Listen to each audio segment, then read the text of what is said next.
2 years ago, I took a student under my wings in the chess streets. It's been an honor to see this man blossom. Some would say fly. He's recently crossed 15,000 subscribers in the best ball streets. You know him as one of your favorite best ball thought leaders. Let's do this thing. Peter Overzet and me ripping a BBM4.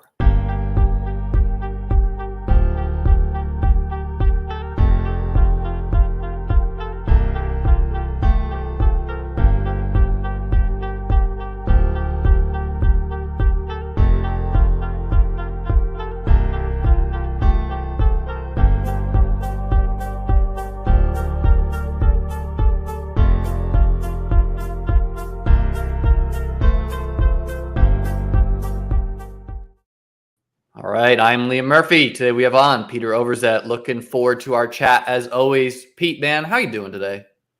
I'm doing good. It's crunch time, man. I've been trying to plot out like the, pacing of my stream drafts all year. And then I got to this week and I'm looking at my schedule. I'm looking at Labor Day weekend. I'm like, holy shit, I need to be done with these drafts by Friday. So we are blasting off. This worked out perfectly because I DM'd you. We had booked this show, but I was like, dude, I need to draft one of my teams on your stream because anytime I'm drafting this week, it has to be one of my BBM bullets.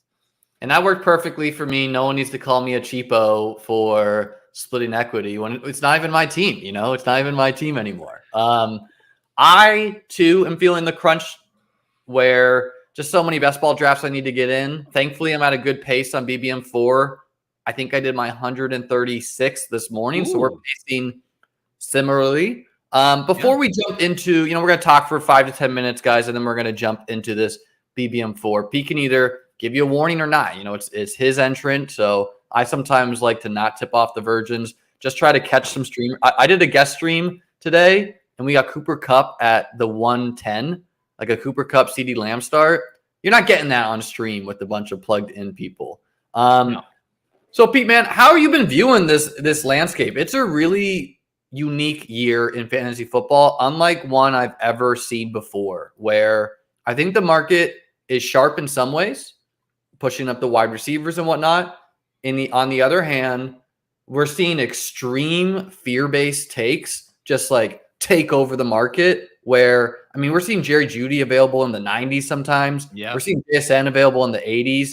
Jonathan Taylor, 3rd round. Jacobs, 3rd round. Truly like a year we've never seen before. How have you been, have you taken a step back and been like, what the hell is happening in fantasy football? When you can literally start a BBM team like Cooper Kupp, live to be wide receiver 1, and then like Pollard, Jacobs, and Taylor, like 3 running backs that probably will be top 5 if they play this year. Have you been building more with some of these running back values? Not to mention Ramondre, ETN available there. Really fun to go like wide receiver than those 2 anchors. Are you just hitting your 0 RBs? Are you just drafting and not thinking about it too much? Talk us through it. Yeah, no, I think like for the whole middle portion of the summer, I was drafting a ton of the Jonathan Taylor, Josh Jacobs, Breece Hall, Ramondre, all those guys at the 2-3 turn, not doing as many of the like, Jefferson, T. Higgins, Devonta Smith type starts that I maybe would have done in years previously. But it is interesting, like you said, how much stuff has shifted. And like this morning, I haven't been drafting a lot of Terry McLaurin. I got him at pick 65 on my draft today. I have been drafting a lot of JSN, but you know what? I clicked him again at pick 89 today because it's like, yeah. And so the thing that's fun too with that is like now I'm getting like Terry McLaurin paired with guys that I've never had him paired with. Like I got him on a Keenan Allen and Justin Herbert team. And same with like JSN. Now I'm getting JSN with Quentin Johnson, with Terry McLaurin, and with Keenan Allen. That was never possible before with their ADPs. And so that's what's been fun for me is like not only getting to buy the dip, but getting these guys feathered in with a new group of players. Yeah, I was like not clicking Jerry Jeudy ever at the 3-4 turn. Was just very content to have 0%. I got to share Jerry Jeudy at pick 88. It's like, I'm not a Jeudy guy. I'm a little worried about the Broncos, but at that price, I'm going to be buying. Who are some of your guys? Are you spreading out your exposures more this year? Or do you find yourself hounding? I don't catch every stream of yours, but I did notice, one, you've added music this year. I tried to roll out music last year. Went very bad. It was with like the YouTube. It was like the YouTube like free stuff. I don't know how to like change the pitch of it. So it was like all the comments were like, "This is awful. Take off the music." Talk us through that, and then talk us through like I can see J.K. Dobbins is one of your big guys from here in your streams. Talk us through some of the other Pete's guys. Well, it's funny because J.K. Dobbins is one of my like new guys that I've been trying to like ramp up my exposure. Like him and ETN and Kenneth Walker and DeAndre Swift have been like 4 guys that I'm now being like, I have so much Brees. I have so much James Cook. I like, there's some of these guys I still like that I just have a bunch of. But yeah, I just by necessity of like, I'll have to do the math, but I think about a third of my drafts have been, or maybe even over a third have been with a co-manager on stream. And when I draft, I like to, as you know, when I drafted with you on Best Ball After Dark, like I like to get my Don't remember a lot of that. I do know it cost me Gretch and Sean. I like barely drank. The scheduling didn't work out. I don't think they were probably just like this guy, after that. But yeah, I mean, just because of that, my exposures, I think naturally we're going to be more smoothed out. If I were drafting completely on my own, I do think I would probably be like in the 25 to 30% range on some guys. As it is now, JSN's my most drafted at 20%, Kendre Miller at 18%, Brees Hall at 18%, Quentin Johnston 18%, Rashad Penny 18%. So those are like my biggest stands, which is, double the field. I know exploitative bro like yourself says that's you got to boost those numbers up. But for me, drafting with a ton of people, different opinions, those are the guys that continually get clicked for me the most. Let's talk regular season point champion. Do you think the regular season point champion will have one of Josh Allen, Jalen Hurts, Patrick Mahomes, or Lamar Jackson, or would you take the field of quarterbacks? For sure, I would take the field on. Oh, hang on. I have to now rethink that through. I thought you were going to say, so that entire basket.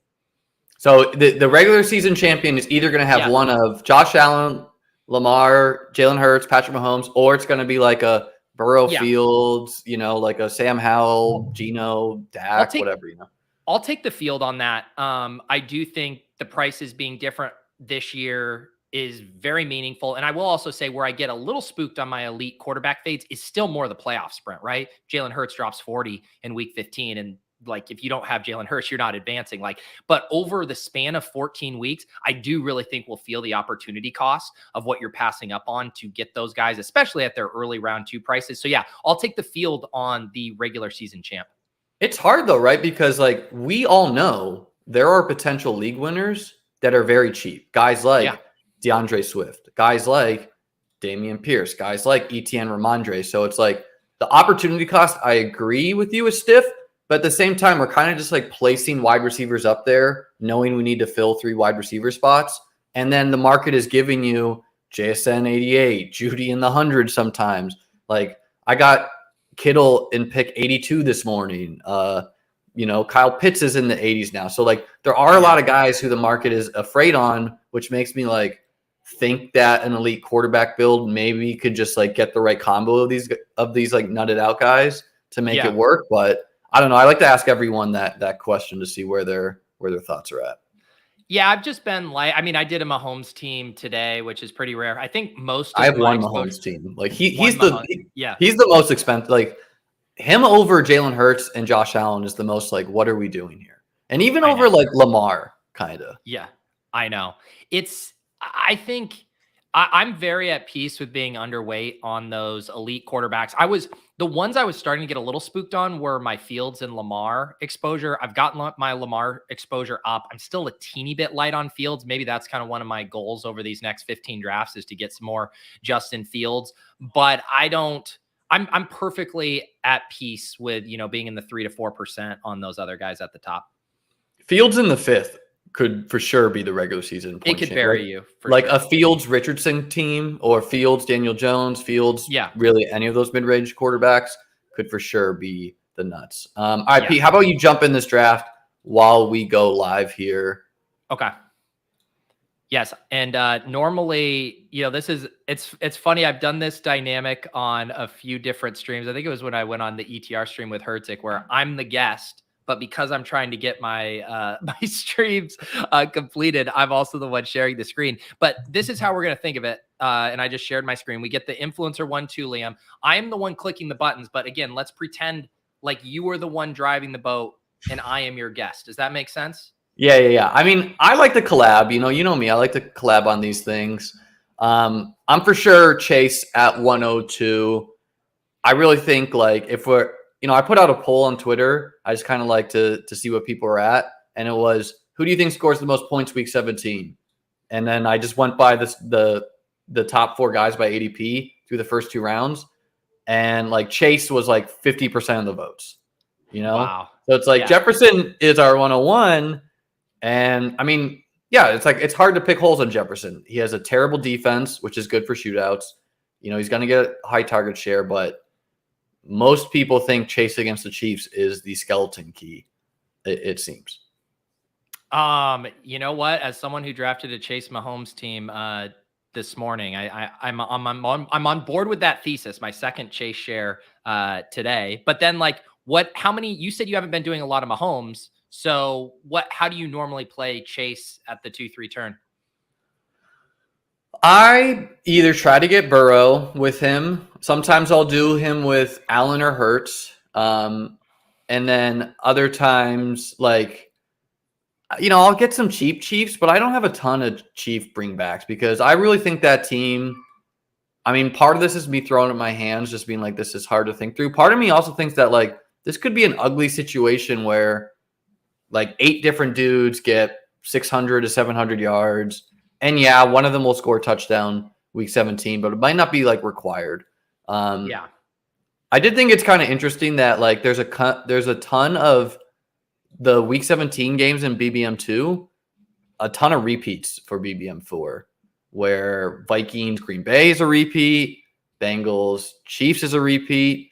I really think like Chase with Burrow is a lot stronger than Chase with Mahomes, but that's just like, can Mahomes be the guy you need in the playoff weeks? Of course he could.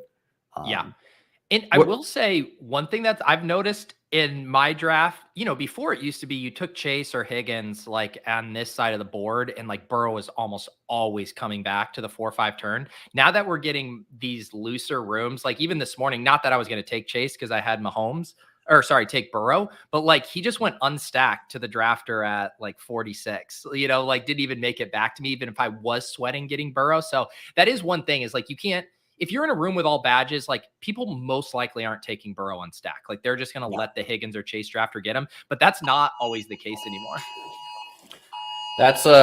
There's a hurricane that's going to roll through Florida, so I'm getting a hurricane warning. I thought that was like a fire alarm. I was like, are you going to have to leave this stream right now? No, I mean, it's the same sound as an Amber Alert, but I don't know. This could be my last stream for a while. Hopefully that Matthew Berry's coming on Thursday. Don't know how I got him to say yes, but I am shocked that how did you get Matthew? Were you just harassing him in the DMs? Yeah, I mean, well, like I DM'd him last August, and he was like, he was like, oh yeah, like hit me up next year, probably expecting me not to, and then like, oh, I remember, I said, and then I was like, hey Matthew, and then he's like, oh yeah, like hit me up later, hit him up. Then I got in contact with his assistants, and we're gonna have like a 30-minute interview. It's gonna be fun. We're not gonna do a draft, just gonna interview him, hear about. I like to ask new guests how they get started in fantasy football, even though most people know his story. I worked this internship one year, my freshman year of college, like between freshman and sophomore year of college, just like the worst, most boring job. And that is when I discovered Matthew Berry and the Fantasy Focus podcast. So I used to listen to that while at the job. Thank you, Tyler, for the super chat here. Not an FBI alarm. It is, I mean, I don't know, guys. Hurricane. Let's hope that it doesn't take down the internet here, and of course that people are safe. But and didn't you bring a hurricane to San Diego? You were out there for. I flew out. Like I moved my flight up because I did not want to get stuck in San Diego. I didn't know if DraftKings would put us up in the hotel or whatnot, so I flew out the day before. I didn't really like follow what happened. I think it cooled down to a tropical storm. Did Yuta fly you out? Yoda? No, it's Yoda, by the way. I used to think it was Yuta too. Way cooler. That's Yoda too, by the way. No, he essentially, yeah. Like I bought 1% of the team, and we just subtracted the flight cost off of that. Nice. I think like he had 2 seats he had 2 hotel rooms basically. So I just he had one for the baseball championship and one for best ball. So I think he like could have had DraftKings fly me out, but he probably didn't care, you know?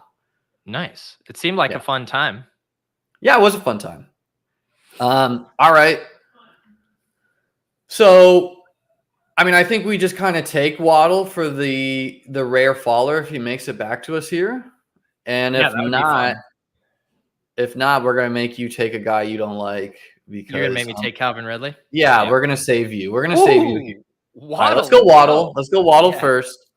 Still Waddle love Chase Waddles. Is pretty rare. The Hurricane Relief Fund is pouring in. I'm now going to need to take this $4.99 to the streets of St. Pete in Florida to help people. This is my 4th BBM draft today, and I have 75% Waddle today. We're going Ridley, man. Let's do it. We cannot let you have 0% Ridley in your BBM4 target. Is this your first Ridley share? No. I've drafted him. I mean, I drafted a BBM Calvin share with you a couple other times.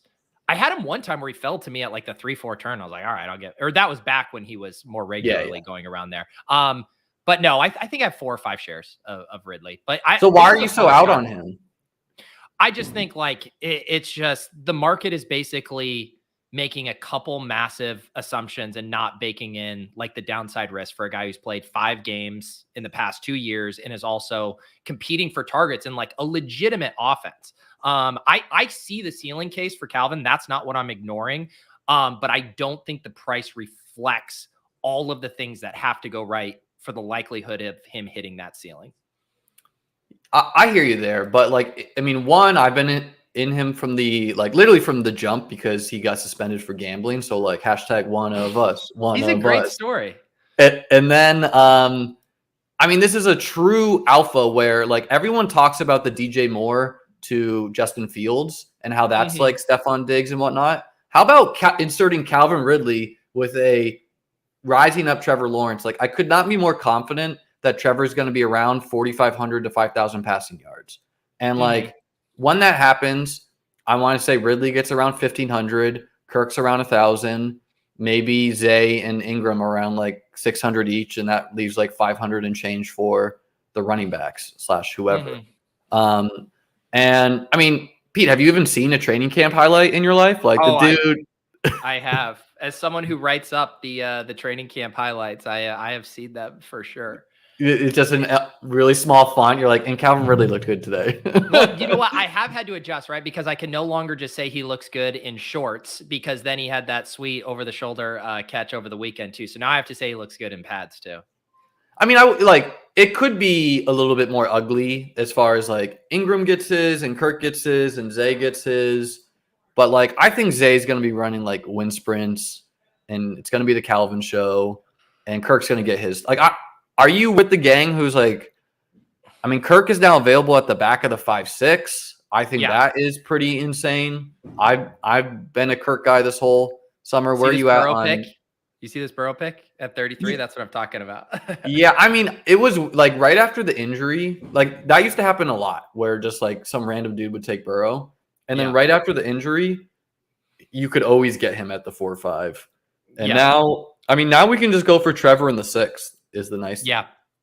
I think my other thing with Ridley, like I've lately of like getting afraid of like the guys who could bury me. You mentioned Justin Fields, getting a little afraid about that. I'm honestly getting a little afraid about Odell. I've mentioned that on streams from his price, the ambiguity with the Ravens pass catchers, their ability to break out this year. A little worried about that. I'm not worried about getting buried by Calvin Ridley. Like I think he could have a really nice season. But at these prices, I think it would take just like in an absolutely insane season and probably an injury to like a Kirk or Ingram or whatever for him to like truly bury you at those prices. Like I think he's a solid pick, but I just don't see myself getting buried by Calvin Ridley. I don't think buried, I agree, is like it's hard for any expensive player to bury you, but at the same time, he should significantly outscore Devonta Smith, T. Higgins, and maybe even Waddle in a healthy season if he is truly getting a 30% target share, which like he's kind of been getting in the preseason. To me, it's like you have the alpha versus these like sexy wide receiver 2s. And we know the wide receiver 2s can produce in a weekly setting, But over the course of a season, like unless Tyreek goes down, unless Chase goes down, Higgins and Waddle and all those wide receiver too, Devonta Smith, they're not burying you without the alphas going down. Yeah. Yeah. And then you get into, wondering, the single game ceiling for Smith and Higgins relative to Ridley. And I think you can start to make that argument. But again, that's then where we're now talking about the second leg of the parlay, which is we're making a lot of assumptions that Calvin Ridley is going to return to that form. And he's hit the right benchmarks, right? Like along the way, looks good in training camp, now started to look good in preseason. So he's checking off more and more boxes, which I do think is eliminating some of that risk that I think is there. I just still don't think it's all been eliminated. So I just need to bring in every Big Lenny chat who, like, I don't know if Big Lenny's a bit, but he came in the other day and asked if I've won anything in best ball, to which I said, like, this was not paid advertisement. And then he came in another chat where I was like talking with Kitchen. He wrote, "Oh, Liam, you won BBM too. I thought that was Pat." And now he pretends not to know who Pete is and says, "Who's the guy with the ear mufflers?" I call him Fat Lenny. It is Big Lenny. Big Lenny, a recurring guest on stream. We love Big Lenny. Yeah, no, we're trying to traffic controller here to Liam, about to be on the clock at 4:11. Bogey. Liam, we've started Jamar Chase, Jalen Waddle, Calvin Ridley, Drake London goes. What is the pick, Liam? Did Fields go? He did. I say we just go. Let's go Kirk here. Kirk and Ken Walker, but let's go Kirk first. Do you have rankings in, or is this ADP? No, this is ADP. Yeah, let's go Kirk. Okay. We're setting up the Jags alpha. Trevor falls to this 6th round a lot. Yeah. I mean, if we were playing the ADP game, we should have taken Walker first. I don't think Kirk is going to this guy on the turn. I mean, I don't like this 4-5 is such a gross area that. Okay, he does Jones, and I want to grab Walker. Let's go Walker unless you want one of these tight ends. I mean, it's been tough for me to stomach. Yeah, let's go Walker. It's tough for me to stomach this Waller price after I've been in Waller from the jump and just him getting that expensive. TJ Hawkinson, I've liked all offseason. I don't like that he's not been on the field at all due to this contract issue mostly. How you been viewing the rising tight ends? Yeah, I was drafting a decent amount of Hawkinson early. I was kind of light on Waller, and then I haven't chased him up the boards. I do think it's pretty absurd that Kyle Pitts is going 30 picks after Darren Waller now. I don't necessarily get that, but it does make sense for the psychological reason of why drafters are taking him here. The same reason they took TJ Hawkinson, right? Because everyone's spooked on tight ends that aren't named Travis Kelce, and to a lesser extent Mark Andrews, because they're worried about the consistency. And people watching Darren Waller dominate targets in preseason, they're like, oh, I'm going to get a consistent target share here. I'm going to get a ceiling because Darren Waller has exhibited that previously, but I'm also going to get floor consistency, which is what people liked from what they saw from TJ Hawkinson last year. It's like, hey, he was getting a set amount of targets each week, and it makes me warm and fuzzy inside to know I'm getting that floor from the tight end. So it makes sense why drafters are doing it, but I think it's maybe a little misguided at those prices. Yeah, I don't know. Hawkinson's a hard one where there's good people on both sides, I like to say. I mean, I have been kind of the keep it simple where it's he's in an offense I want to target. He is leverage off of Jefferson. Kirk is a tight end guy, and I do believe that quarterbacks Dak is a tight end guy. Kirk is a tight end guy. He's shown a high weekly ceiling in both the real NFL playoffs and during the regular season twice. Maybe NFL teams bracket Jefferson a little bit more, which would be pretty big for Hawk.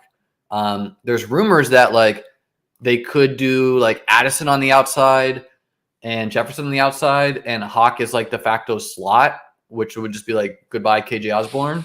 And Trevor Lawrence pick, by the way, real quick, 55 unstacked. I mean, this is a good sign that we're with the casuals here. We'll figure out quarterback. Sorry, keep going.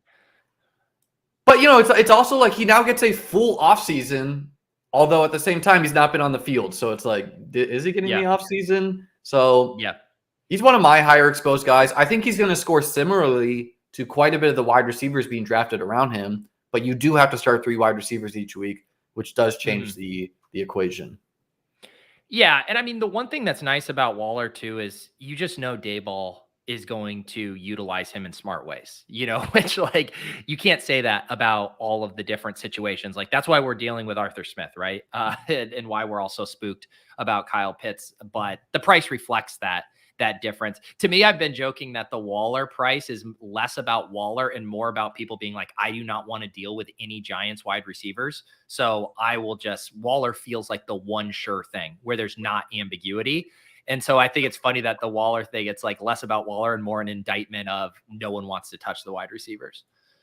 Yeah, I mean, I'm really confident Waller is a league winner if he's healthy all season, because he's going to lead that team.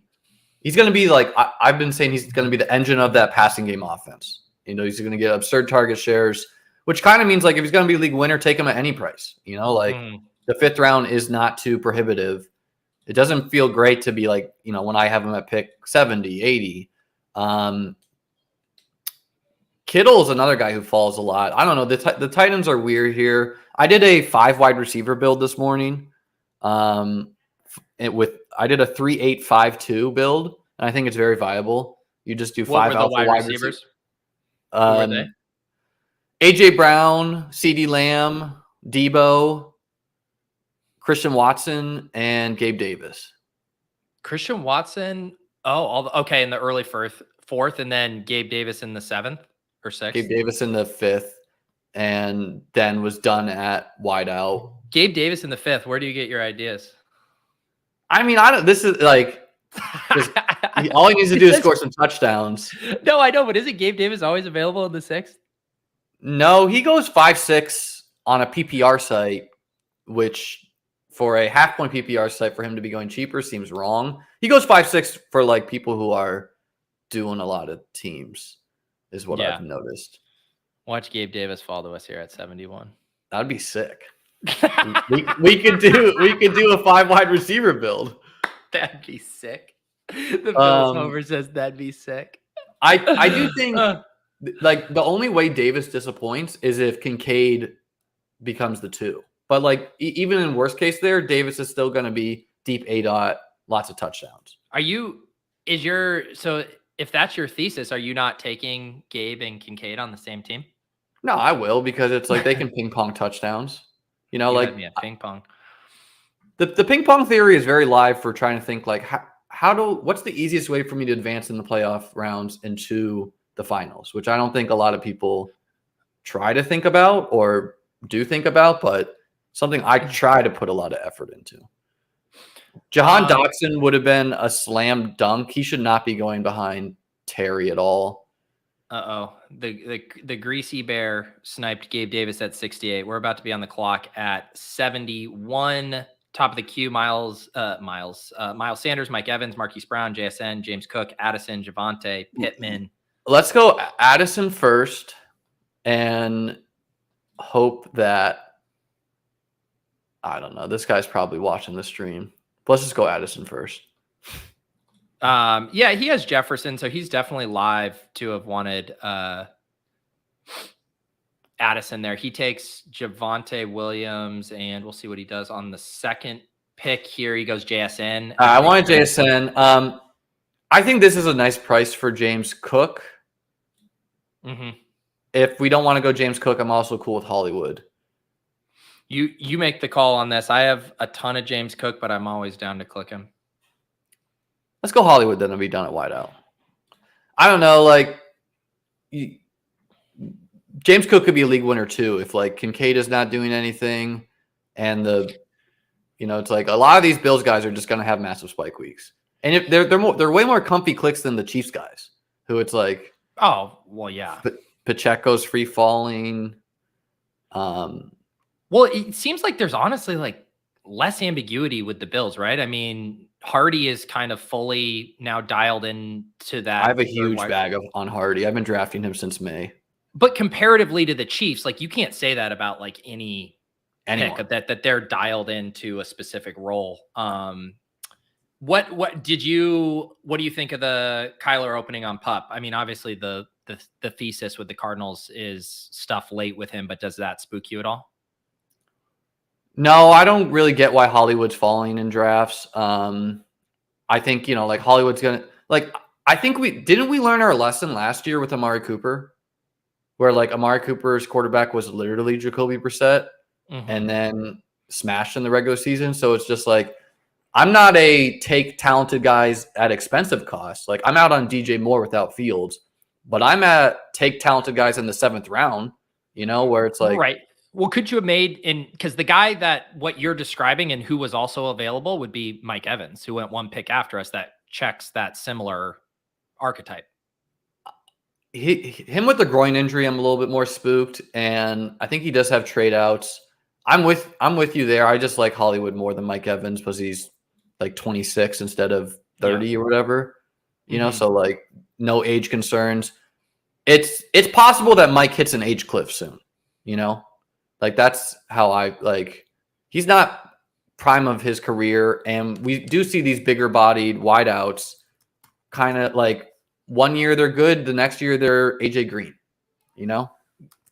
Yeah. Mike Evans is 30.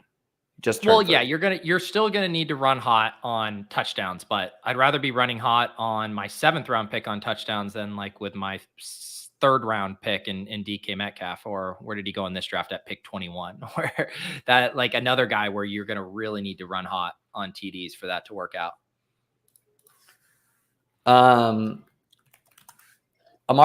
Someone in the chat said Amari Cooper is 29. Yeah, I'm talking about last year. Amari was 28. Evans is 30 this year. So that's why it's not the same thing to me. Where are you at on the Buckeyes? Like, there isn't a real reason Chris Godwin should be priced ahead of Mike Evans in the market. It just kind of is that way.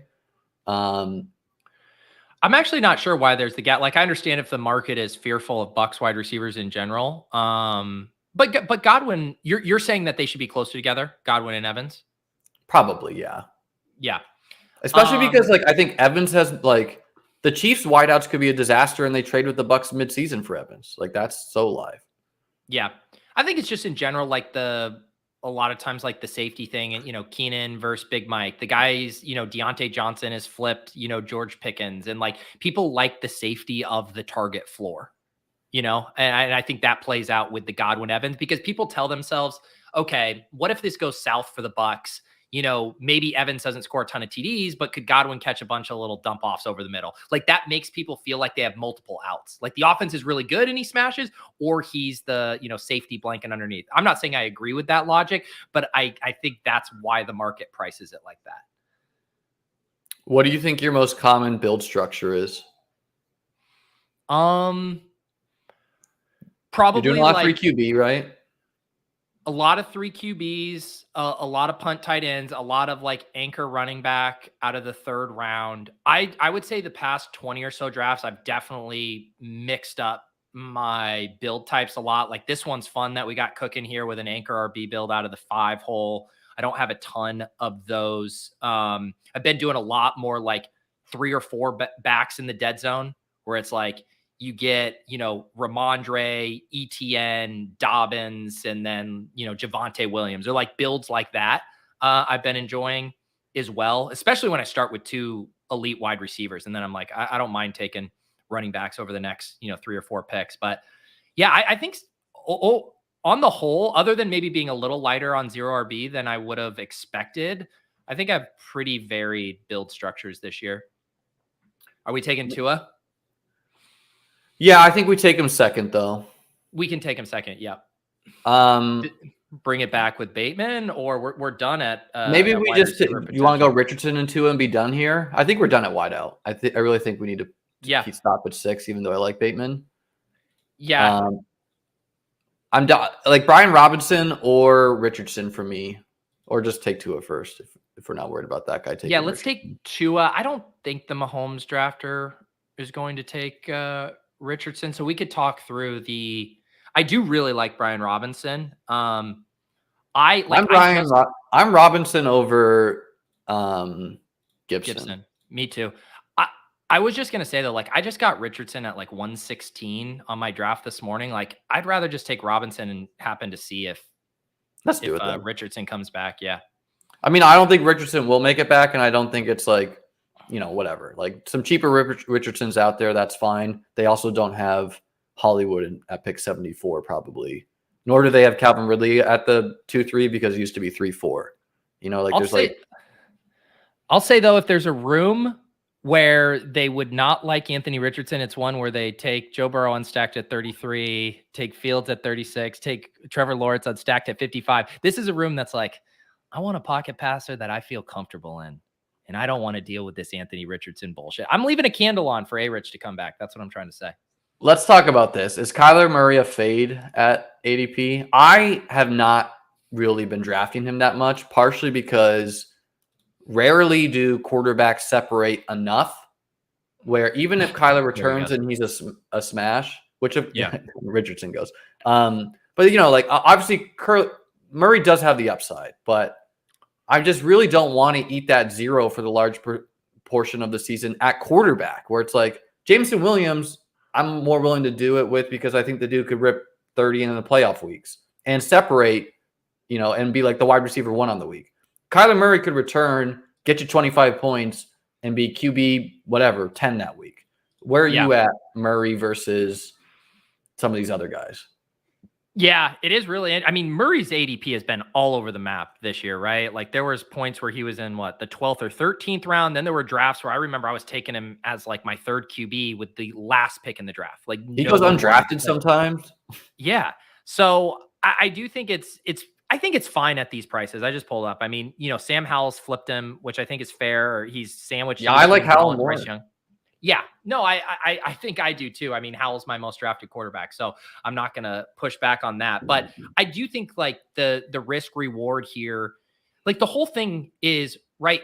If the quarterbacks are all priced up and our only way to combat those is we need to find these breakouts, you know, the Anthony Richardson or whatever, say Deshaun Watson as an arbitrage play that reverts back to top 5 form. Like, what other true upside profiles are available that late that we know can realistically put up a top 5 season? Like Kyler is that last guy. And there's lots of reasons why he probably won't do it this year. The team environment, the injury, all that stuff. I get that.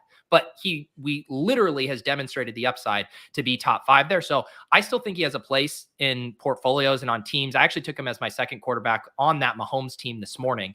That's like, right. I don't need.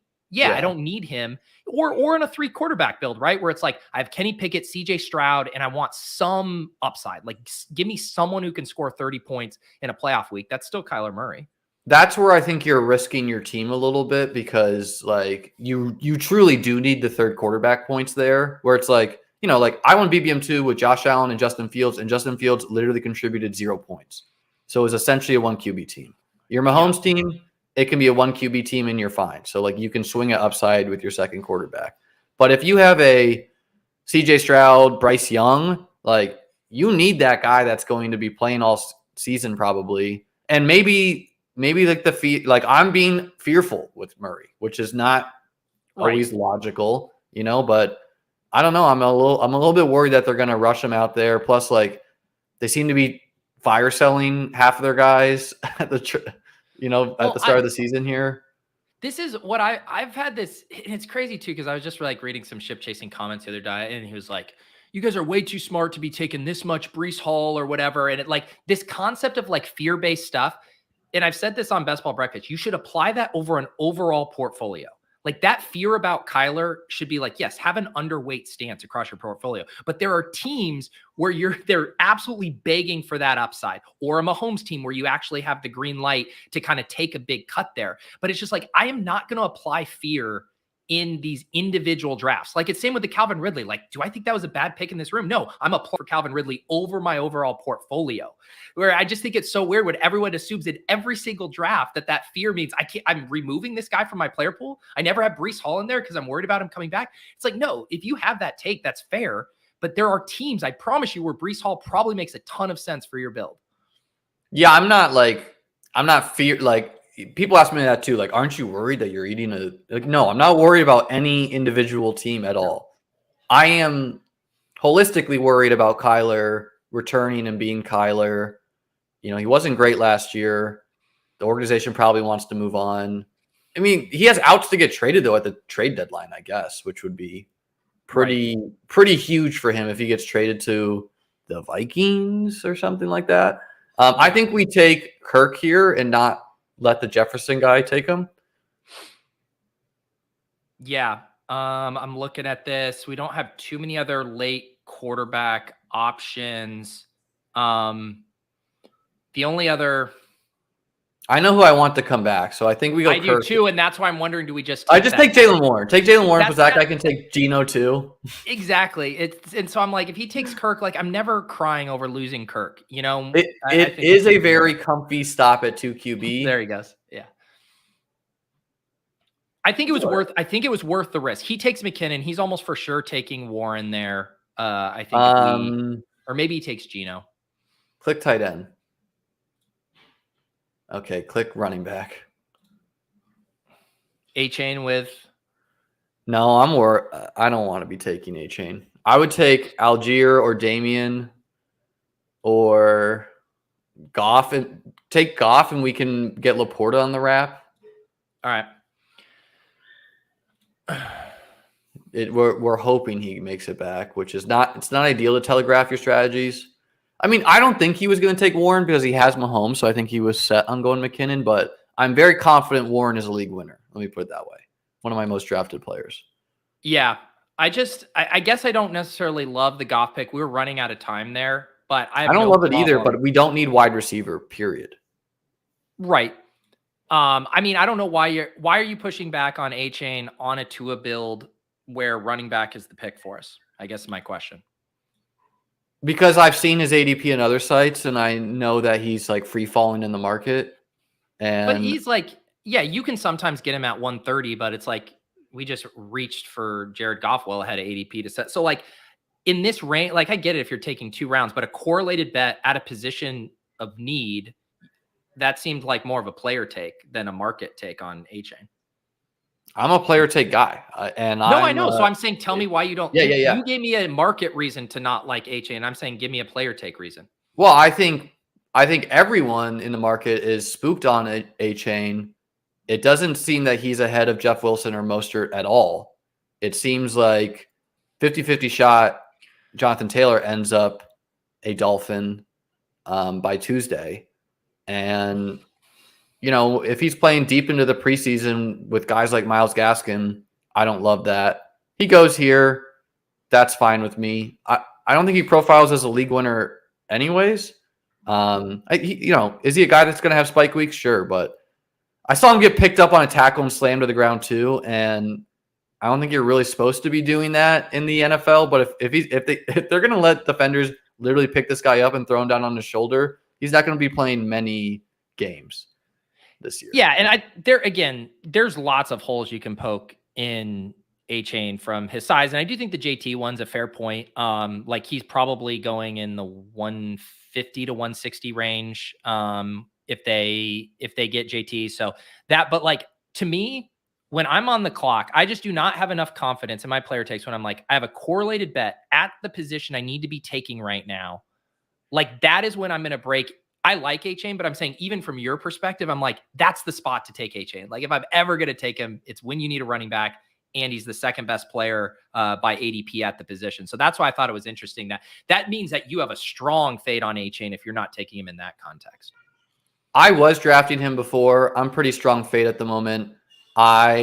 There's like also 20 or so running backs I like quite a bit that go later equally to A-Chain. Goff is one of the last quarterbacks I feel good about. Obviously, I don't feel good about Goff if we don't get him stacked, but by ADP, Laporta should be there. Now, again, us streaming it and people in here, maybe he doesn't. But yeah, I don't know. Like you can do Mostert if you feel like it. You can do Jeff Wilson. Yeah, and I draft all of those guys. I've been playing the Dolphins aren't going to end up with another running back, and it's we've dodged a few bullets, and now we just got to dodge one more here. And Tua and Goff lets us stop at 2 if we want to, which I really in 18-round rooms I personally like that a lot more. Hitting like 2 in these mid-range where like we know Tua has 30-point upside, we know Goff does as well. The Lions have like a pretty nutted schedule for the fantasy playoffs and the regular season, like 12 dome games or how many dome games they have. They get the Vikings in the fantasy playoffs. Yeah. Let's see here. I'm regretting the and obviously it's hindsight thing. I'm regretting the Warren before Kirk, because if this guy went Kirk McKinnon, I think he's for sure taking McKinnon. I guess Yeah. there's still a chance he He was going goes to go Geno McKinnon. Geno Warren. He could have gone Geno Warren too, I He guess. could have. Maybe Yeah. we'll never know. I don't. Yeah, like I probably, just because I have a lot of Warren, I probably am going Kirk there most times. But I truly think Warren's like correct price is 9-10 turn. Yeah. You know, I like agree with you on that. Like, there's no reason he shouldn't be going where Sharps and Brian Robinson and AJ. Yeah, Dillon are like, going. and I was saying more the 9-10, like where like Tank went in this draft. Yeah. But yeah, like is there really a big difference between Warren and AJ Dillon? No, there's not. And I take Warren over AJ Dillon actually usually. Yeah. And the other thing we're seeing is that like we're seeing these late round quarterbacks get really pushed up in the market. Guys like Jordan Love, guys like Brock Purdy, guys like Sam Howell. And so it feels bad to be like falling into that. And that's why I'm kind of like taking some of the elite quarterbacks who I always want to have a big bag on the elite guys in my portfolio. And then also it's why I want to be hitting the mid-range quarterbacks that have been mid-range quarterbacks the whole time. I don't want to be like chasing a rising Jordan Love, you know. Who I like a lot. It's Creasy Bear. He's gonna do it. I've been looking at the board, seeing where the tight ends are. Creasy Bear does it. Creasy Bear is drawing live for the worst name on the site. He's just waiting. He can't help. Okay, one more. I know the market, man. I know how the ADPs line up here. Don't do it, Kriegs. Don't do it, Kriegs. We did it. Doesn't this feel good now? Does this feel good now or what? Oh, God, this guy's a visionary. I'm drafting with a true visionary right here.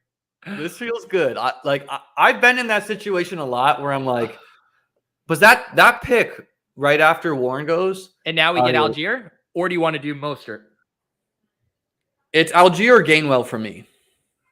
Okay, Mostert not even in the combo. You then if Mostert's not in the combo, then you can pick between Algier and Gainwell. Are you in on Gainwell being a potential league winner? Yeah. I mean, I think I still prefer Swift and Penny, but I think one of these backs is going to be a league winner, if not two of them. And I don't mind taking stabs on all of them. Yeah, I mean, I have a big bag on Penny. I'm loving the price on Swift. I got Swift at pick 95 in one draft, which I was like, what are we doing here? I love pairing Gainwell with either of them, or just whatever, playing the combo. Tyler, thanks for the super chat. He's correcting my name for worst. I don't know. Creasy Bear. We could also Marquise Brown Gainwell, week 17 is a fun little correlation there as well. We didn't have anything going with Chicago with the Algier stuff. And I also think on a build like this that is more zero RB-ish, we've now kind of gotten a lot of these backs who are going to see touches out of the gate too, right? Like Algier, probably more of a handcuff proposition there, but Gainwell, Warren, Brian Robinson, Kenneth Walker. I mean, we're getting week 1 touches from all these guys. Yeah. And they all like profiles guys who could be legitimate league winners, like could Brian Robinson be a league winner after he was shot in the leg and just like dust Antonio Gibson? Absolutely. So could, we took we didn't take Charbonnet, right? No. Yeah, we Walker. How confident are you Walker holds down the role? Because I've been drafting Walker. I have way more Charbonnet. I'm just worried that like Charbonnet gets used at the goal line. I don't know if my Walker take is pretty simple. If he stays healthy, I think he's going to pay off his draft cost. I think his ability to give us explosive plays, I think is going to be enough to hang our hat on. And even if it gets a little annoying with Charbonnet stealing some pass catching work, stealing the occasional goal line carry. I mean, when you look at how the Seahawks have historically used their running backs, they do prefer a single back. Like they very rarely are actually giving multiple backs more than 10 touches a game. And so I do think for as long as Kenneth Walker's healthy, he is going to be the lead back. And when you look at them too, as like prospects, I know people got excited about Charbonnet too, but he's just like not even close to the level of athlete and explosive player that Walker is. So I think this offense is going to be really good. I think there's going to be a lot of room for home run hitters. It's like the same way we should be thinking about like James Cook versus Damian Harris. Is Damian Harris going to be annoying to some James Cook stuff? Sure.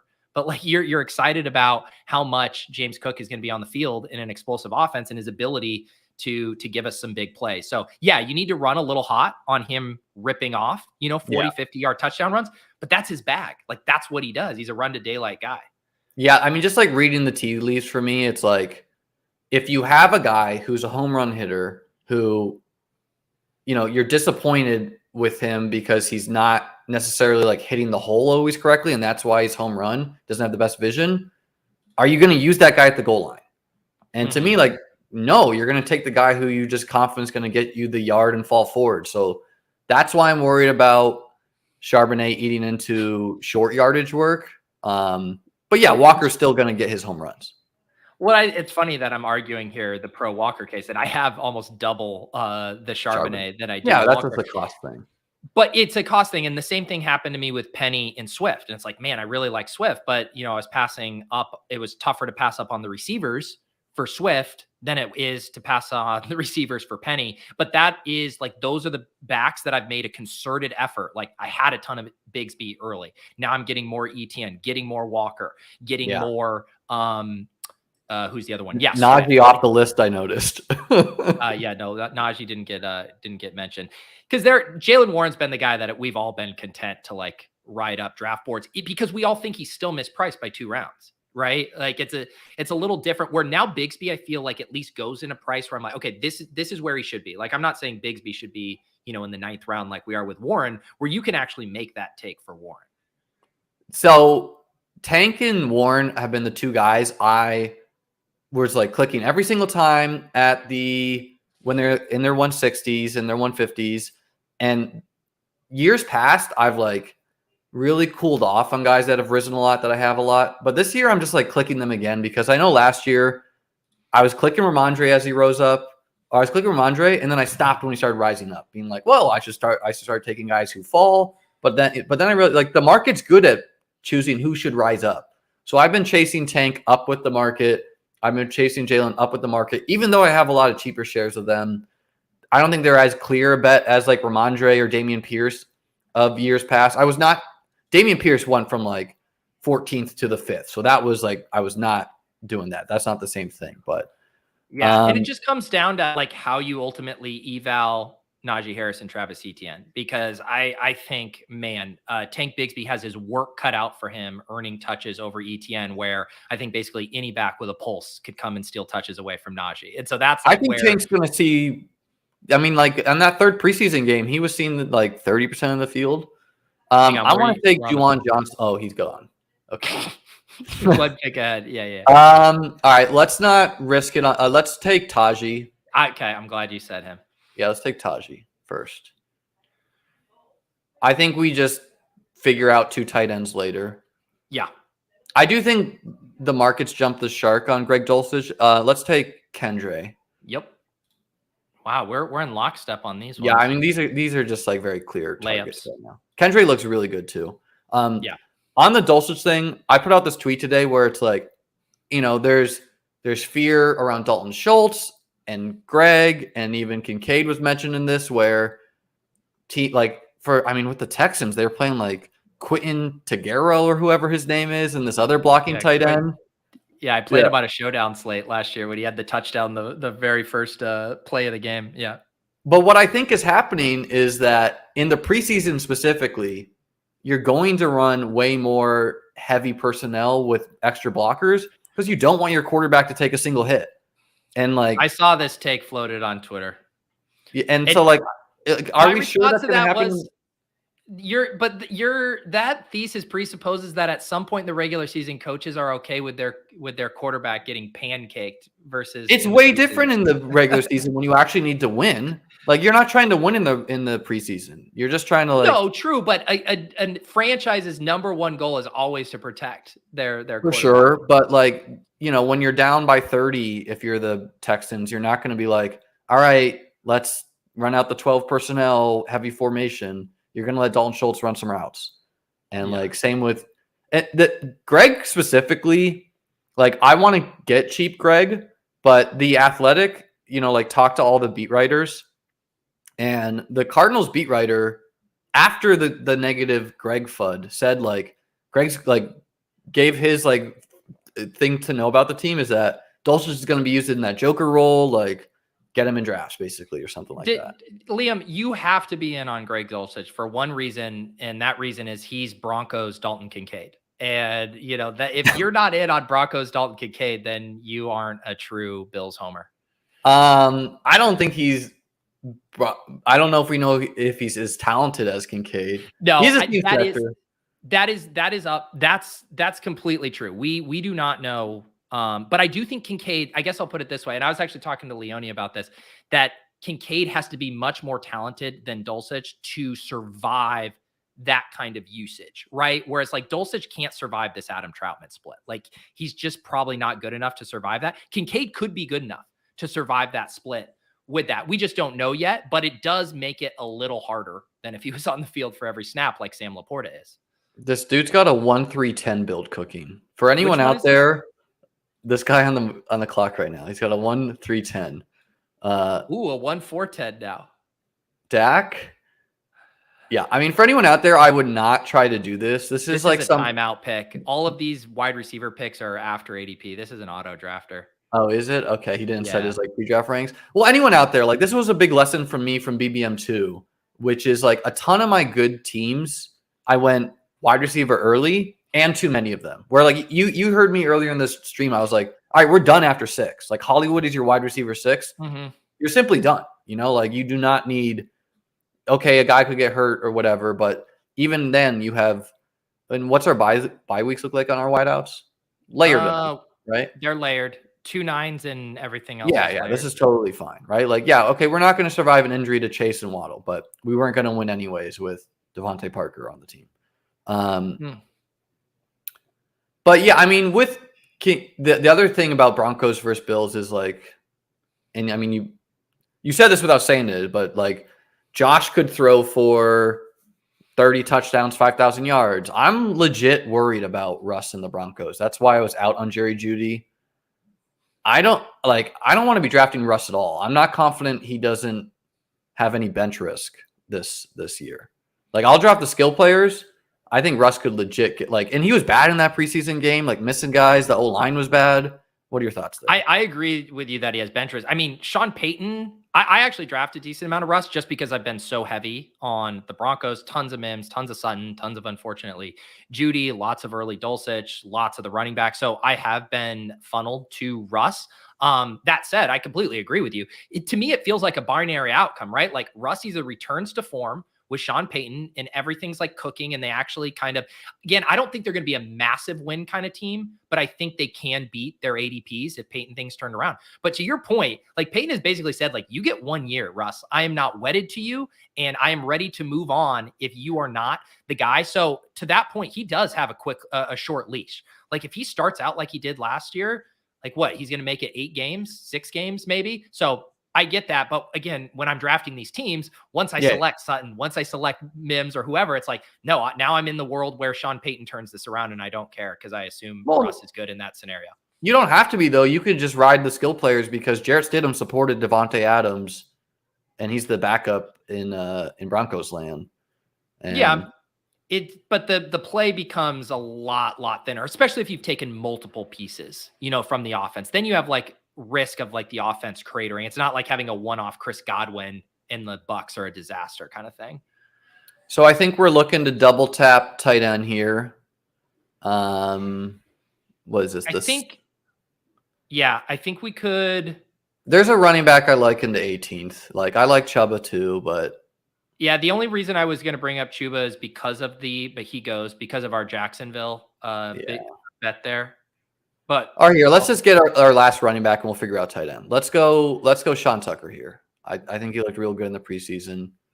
He's a guy you should be drafting in August. That just does not go. He was not, so you're not competing with the earlier drafted teams. Yeah, I have I think that actually might be my first Sean Tucker share, and I've been wanting to get like more of him. I need to get a little bit more Kyron, a little more Keontae Ingram, so I I'm don't know, happy like to get what. those guys. Just click the tight end tab. I think we're going 3 here. Is Maragon? We only have Yes. 2 more picks, yeah.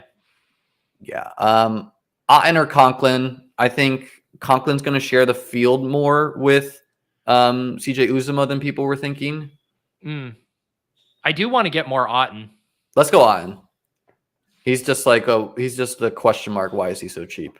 Yeah, and I kind of like it with the Tucker pick, right? We're kind of saying like, hey, how does the Bucks end of year look like? Well, wouldn't you assume Trey Palmer, Sean Tucker, and Cade Otton are a big part of whatever the end of the season looks like for them?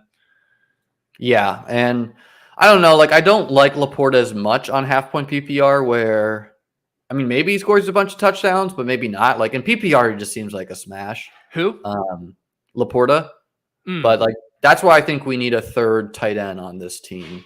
Oh, I definitely agree this is a 3 tight end team. Yeah. But I also don't want to shortchange Laporta in this form. Like, I do think he can be a league winner at this price. Yeah, not crazy. Those 18th round Laporta pulled that off, dude. Like, Laporta has not been falling in any drafts. And granted, normally it is the Goff drafter who's excited about him, but to get a buzzy rookie tight end 5 picks after ADP, like I was so ready to dunk on you for this Jared Goff pick, and you fucking pulled the rabbit out of your hat. And I mean, when we think through the 3v3s, we definitely prefer what we got, which is Goff, Laporta, and Warren versus Kirk. And then, like, after Warren goes, you're just like scroll up to that round where after Warren went, like, that's when it's like, I guess I would take Rashad Penny. Oh no, he was gone actually. So it's like, yeah, I don't really want to be drafting like Jamal Williams, and Damian and Elijah Mitchell are fine, but they also they both have RB3s that could eat into them. No, this running back room is very, very fun. Yeah, you got the rookies, you got the early guys. Yeah. I don't know why Ken Walker doesn't get a picture. Yeah, like this room can come together very nicely, and now we just got to figure out our final tight end, and there's plenty of options to choose from here. Where are you at on the Washington tight ends? Which I have said that, like, because I have so much Sam Howell, I should probably have a little bit more Cole Turner. I'm not drafting. I've not clicked him a lot either, but like, I surely think, I don't know. He seems like in managed, we took him in a main event. He seems like a perfect managed pick where he, like, you know, he's either running like 80% of the routes or you just cut him. Like, he seems like pretty high upside, but also could be a 0 if Logan Thomas is the tight end instead. Yeah. I mean, I think normally in this spot, I'm probably either being like, all right, let's do a little correlation with Hayden Hurst, even though that's not a super sexy pick. Or I'm saying like, hey, we drafted Marquise Brown. We want the Cardinals to be better than expected. Let's tack on Trey McBride.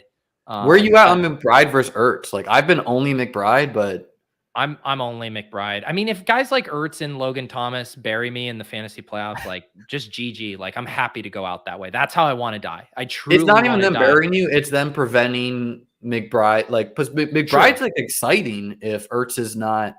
Yes, there. That's what I meant. I meant they kill my McBride. If they kill my McBride and whatever bags, then I could live with that. I don't think Noah Fant's the worst click either. Where especially if JSN's slow to start the year, but. I like the thing with like even Hayden Hurst, he was like sharing the field in that third preseason game. Yeah. Like he was not the 100% snap guy anymore.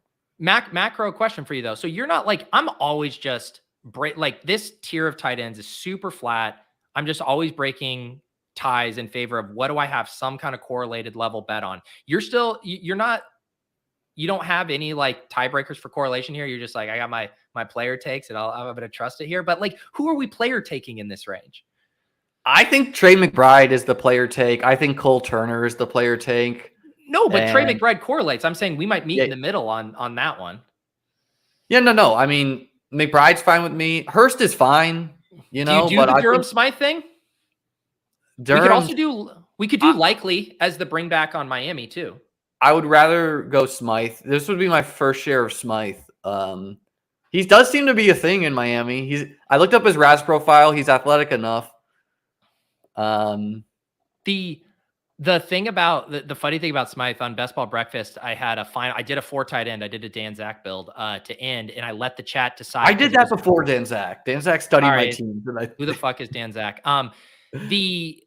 But we were deciding it was an Anthony Richardson to a team, Liam, and I let the chat decide Kylan Granson or Durham Smythe.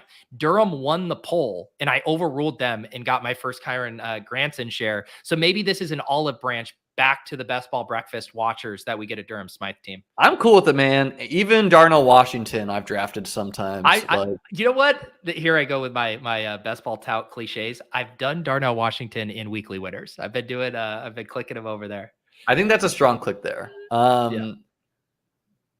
Is Johnny Woods dead? Like, I just don't think he's practiced all off season. Yeah, it's like this groin thing. We were going through it on the stream this morning. He's been like, there's like no updates on him. It doesn't sound great. And like some of the teams have such bad coverage on the Athletic, like the Cardinals. There's like no articles. I tried to figure out McBride. I'm down with Smythe. Let's do Smythe. It's fun. And McBride goes, so it's not even like.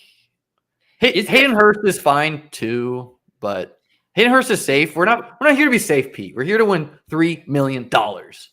Yeah, I think. Yeah, I mean, who's going to be on less than like 2% of teams? Yeah, which feels. I will say too. Think about this, Liam. Like we've all been talking about how much like value there is at tight end in the late rounds. It's gotten a little tighter. Look at these names. We take Smythe. We're looking at Hurts, Ertz, Noah Fant, Cole Turner, Gesicki, Jelani Woods, Troutman, Darnell Watt. Like, I mean, the percentage that any of those guys hits there is like astronomically low. Like the Hunter Henrys are now long gone from that range. I drafted a little Daniel Bellinger if I have a Giants. If I've done that is the Daniel Bellinger is just the Bills Dawson Knox. Yeah. He's the Giants Dawson Knox, whereas Waller would be Kincaid. Yeah. All right. I like the team a lot, man. Because I gotta get running here. You want to recap it and we'll get out of here? Yeah, let's recap it and then we'll. All right, guys, hold on to the stream, guys. I'll rip a BBM for the chat. We got 300 people. I'm not gonna let them down here. Wow, Pete, anything you want to tell the people? Pete Overzet, check him out on YouTube. Gonna be drafting a lot of teams this week. If you see me on stream, I'm probably gonna be drafting. But Liam, it's always a pleasure to draft with you. I actually think we drafted a very fun team here. Me too. Hit me up if you need a guest for your last ones. I'm pretty available unless a hurricane rolls through. Okay. Hang on. I'm trying to name this one. Let's get the Liam in there. All right. Recap this team. Tua and Goff holding it down at quarterback. You got to gamble with the Goff. Ken Walker, Brian Robinson, Jalen Warren, Gainwell, Spears, Miller, Tucker. Really fun running back room. I think it's plenty strong. Chase Waddle, Ridley, Kirk, Addison, Hollywood Brown. Very strong wideout room. Obviously can't sustain too many injuries there, but they're all upside players. Laporta, Cade Otton, Smythe. A rarely grouped together tight end room. Laporta is the anchor. Smythe and Otton very rarely paired together. And so it is unique in that way. I like the team a lot. Yeah. Love the 0 RB-ish room. Certainly good with stopping at 6 wide receivers there after using all of those early picks on them. This team would have looked, we both have to admit, this team would have looked really gross without Laporta. Like Laporta gave us upside at tight end. It completed our stack with quarterback. Naked Goff. This team absolutely fucking unravels if you don't call your shot on Laporta coming back. So you got to gamble sometimes. You got to gamble in these streets sometimes, man. Yeah, gamble on a little Devon A-chain every once in a while. Liam, live a little. Oh, yeah. Are you still tight about the Devon A-chain? I'm pissed, dude. I'm gonna go upstairs to my wife and be like, Liam wouldn't let me draft Devon A-chain. So fucking smart. Yeah. Well, hopefully Spears, Miller, Tucker, Gainwell, they make you forget all that with their performance this season. Yeah. All right, Pete. Thanks for coming on, brother. Anything else to tell the people? Nope. You guys are in good hands with this guy, Liam. I don't know how he does it. Lord knows I would never be able to sun run a Laporta fall like that. But when you're in the presence of this man, just good things just happen to you in life. So it was great. Always great drafting with you, Liam. And we'll sync up in season to review some teams. Do you think you're gonna draft or stream all 150 again next offseason, or is this a lot? Let's look kind of like cross that bridge when we get there. Let's take a breath and exhale. All right, I'll see you. Peace out. All right, guys, let me run to the bathroom, refill my water, and then I am going to rip a BBM4 here. Let me just put this on banner in case anyone. Be right back to stream a BBM4. In the meantime, hit the like, hit the subscribe.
All right. Well, with a hurricane on its way, we had to stream another draft here for the people. Also, yesterday, let me get this set up, guys. Yesterday, I did 20 little eliminators at the same time. So I thought before I jump into this BBM4, I would.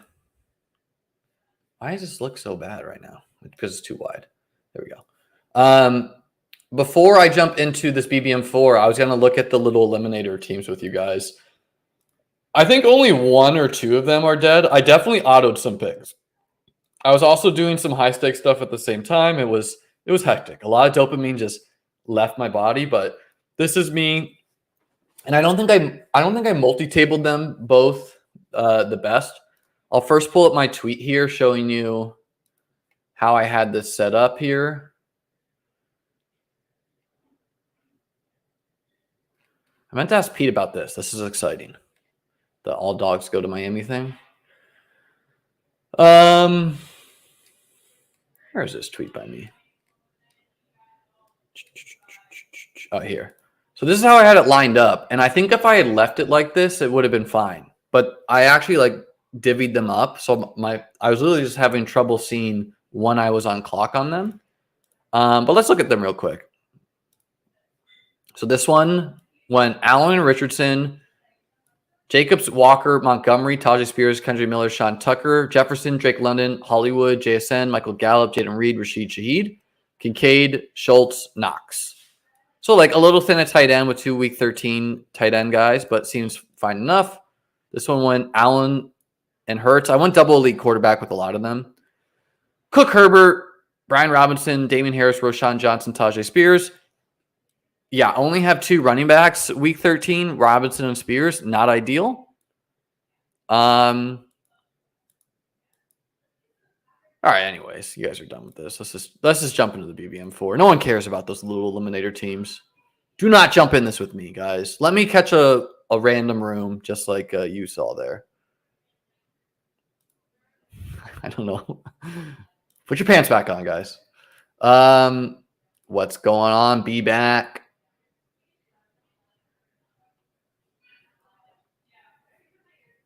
This filled suspiciously quick, so I have a feeling that some of you out there jumped in here with me. Reveal yourselves. Pulled the 110. This is my 136th draft. Let's get this bread. How's everyone doing out there? Thank you, Star Kindler. Virgin at pick 1. I'm not worried about you at pick 1, man. Tajay, week 13 legacy game. Yeah, I wasn't going to do the little eliminators just because I have a lot of other drafts to do. But was like, you know what? I got an hour right now. Let's just draft all 20 of these bad boys. And I'm happy I did it now because now I have a sweat in season. It was a 20 max, so I'm done. Now we get to see if I made 100K off of that hour. Appreciate everyone tuning in, guys. We are on the road to 3,000 subscribers. Help me out if you are not subscribed. Also, please hit the like button. It helps out with the algorithm.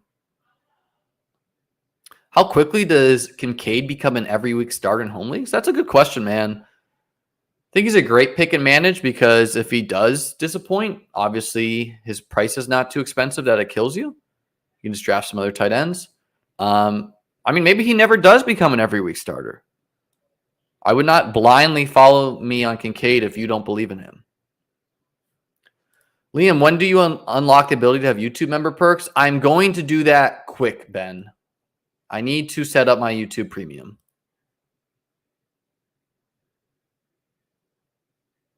Do you think BBM will be won by a creator or random person? Adam, bro.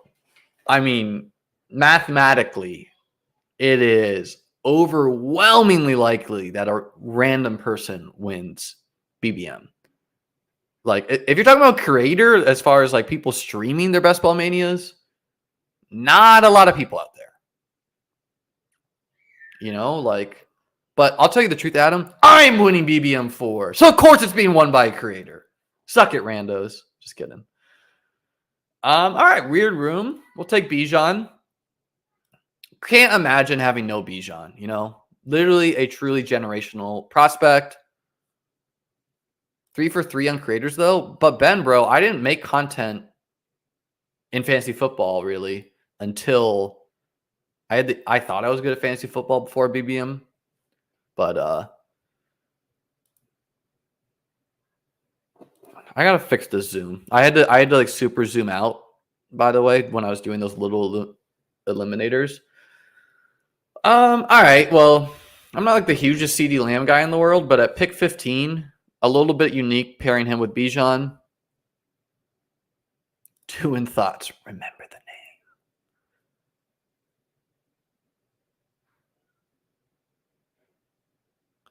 Any DK best ball drafts I recommend in the 250 to 500 range? I would just go on to the DraftKings app and look at what they have to offer. The 555 filled yesterday. I had to really put nose to grindstone to get my last couple in there. I did not max it, but they do have a rake back. So, and those last drafts were pretty wild in the 555 streets. I'll say that. Seemed like there were some crypto bros in there. Ben's recommending the $100 buy-in. Derek, there's also some great high stakes on Underdog, although maybe they filled the $500 Bulldog. Yeah, there's no more high stakes. Only weekly winners and BBM 4.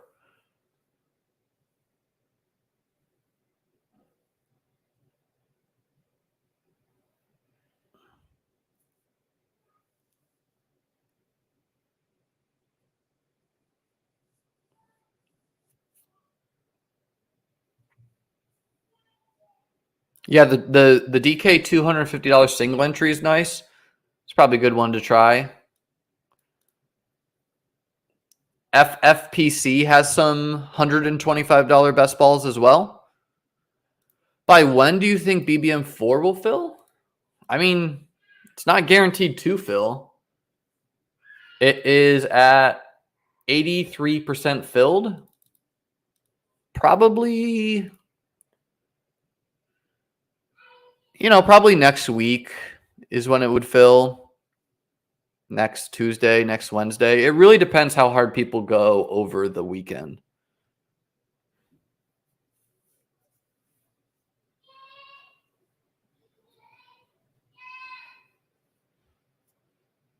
You wish we got a single entry one on Underdog? I think Underdog's high stakes community is growing. And I think, pretty significantly too. Ben saying that Labor Day could see a significant amount. Sue Ann saying she's just drafting weekly winners from this point on. That's perfectly reasonable, Sue Ann.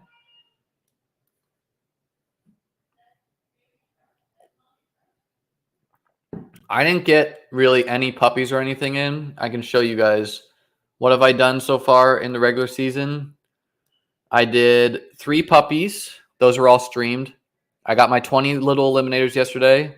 I did 1 poodle. That was also streamed. I'm at 135, now 136 out of BBM4.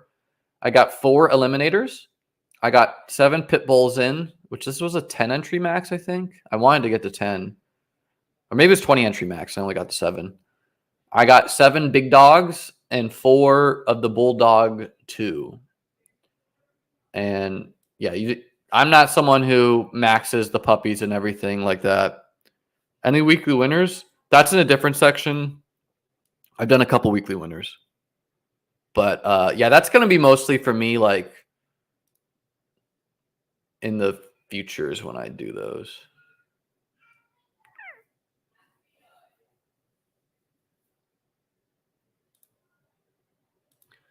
All right, we're going to go with the Bijan anchor here.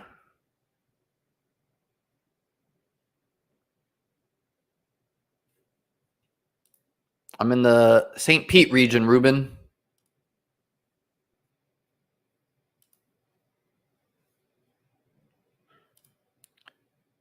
The Pitbull was $75. I don't know how many entry max it was. I didn't like the Mastiff structure. What? Yeah, I didn't like it. It was, I mean, I'm not going to do any contest that's slow only, which some of their high stakes was slow only. And then their $1,000 one was,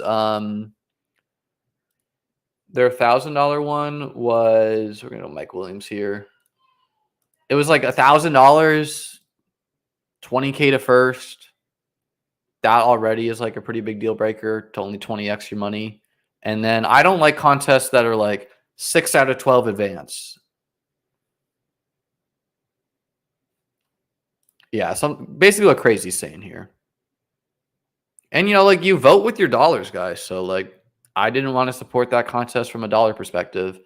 And I saw Rudman say that they learned their lesson with the Mastiff and they released a lot more. Like I've said for a long time, I think normalish advance rate contest with small finals fields is appealing for high stakes buy-ins, especially for someone who only does 1 or 2 entries, right? Like if I did 10 Mastiffs and you have these gentle advance rates and I have like 5 teams out of like 10 teams in the finals, that's a pretty bad user experience for someone only doing 1, in my opinion.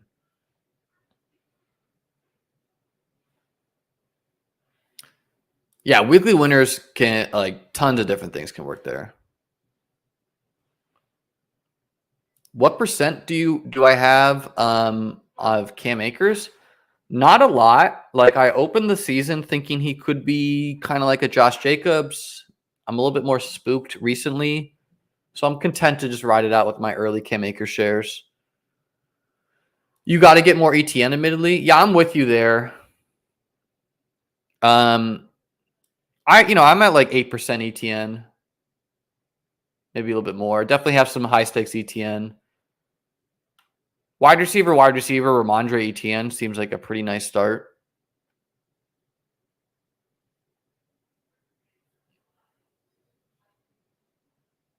What's up, Debin?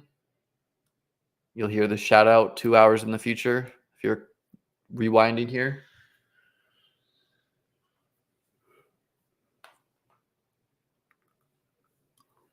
Where are you guys at on Bijan? Are you in on generational prospect Bijan Robinson?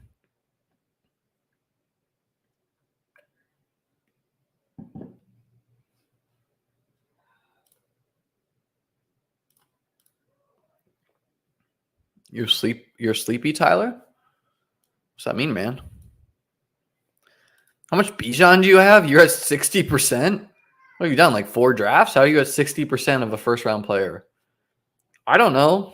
Probably like 8% Bijan.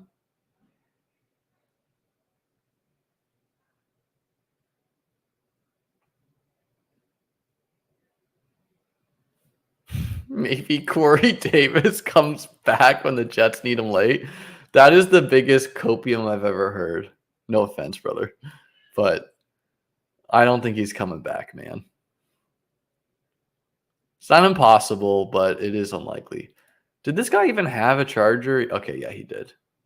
I'm not paying close attention here. All right, we're going to go Jahan Dotson here, who I think for sure should be going ahead of Terry.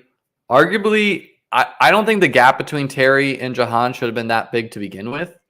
It's kind of why I was a little bit out on Terry.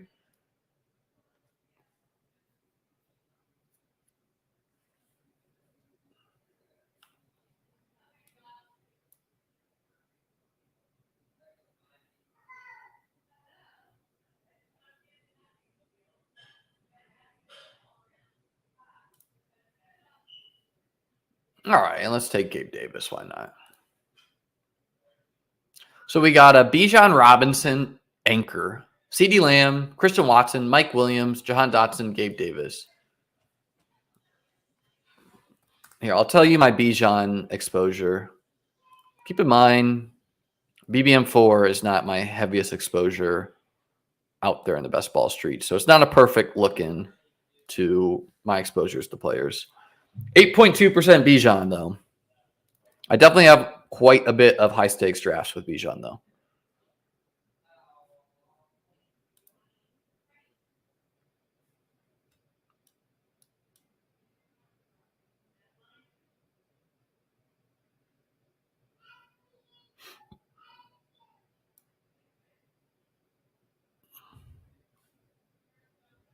Gabe. Yeah, I mean, the only way Gabe disappoints is if Kincaid like emerges as an alpha and or like Deontay Hardy gets a lot of work, Sherfield gets a lot of work.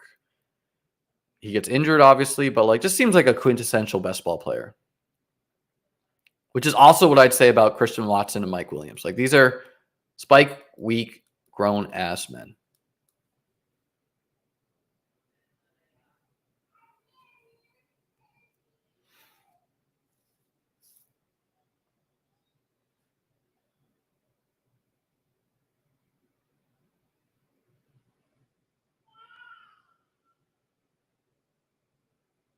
I don't even know what this means, man. Tyreek retirement season.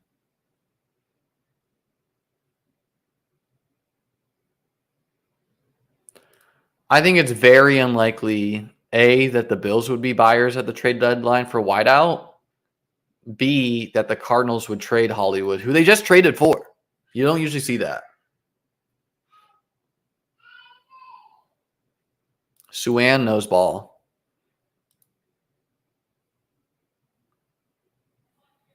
Over under 80K entries and drafters. Sounds about a right number, man. Let's see. Drafters is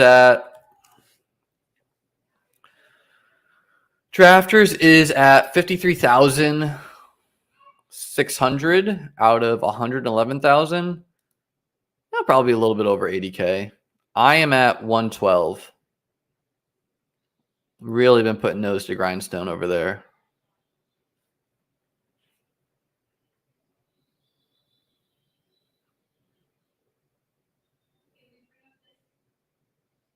The biggest thing, the question with Gabe is like, are the Bills going, because he's in a contract year, are they going to bring him back next year?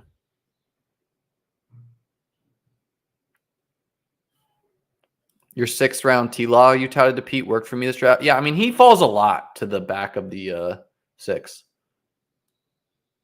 Because like people who know what they're doing, they're not just taking naked Trevor.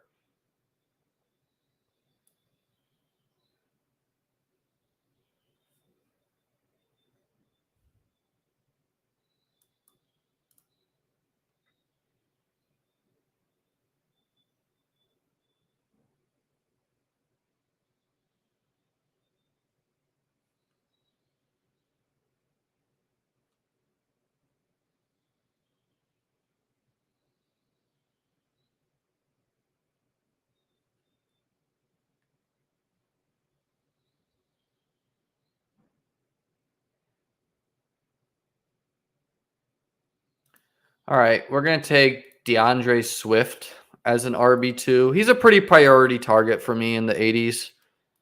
You know, like he can be a very part-time player at the 7th round ADP, back of the 7th, and still pay off.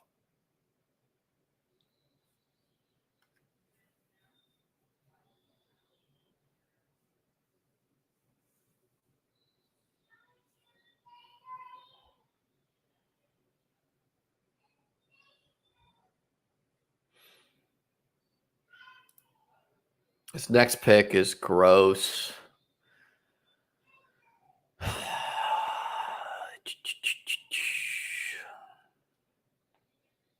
It's like I'm probably taking Quentin. I just don't feel like taking Kamara. Just like no other players that make any sense. I would have liked to take Goddard. I would have liked to take mostly Goddard. All right. Quentin, wide receiver 6. It's okay if he's like super slow to start the year with the quality of these 5. It's nice that my top 5 all have different buys. Probably done at 6 wide receivers.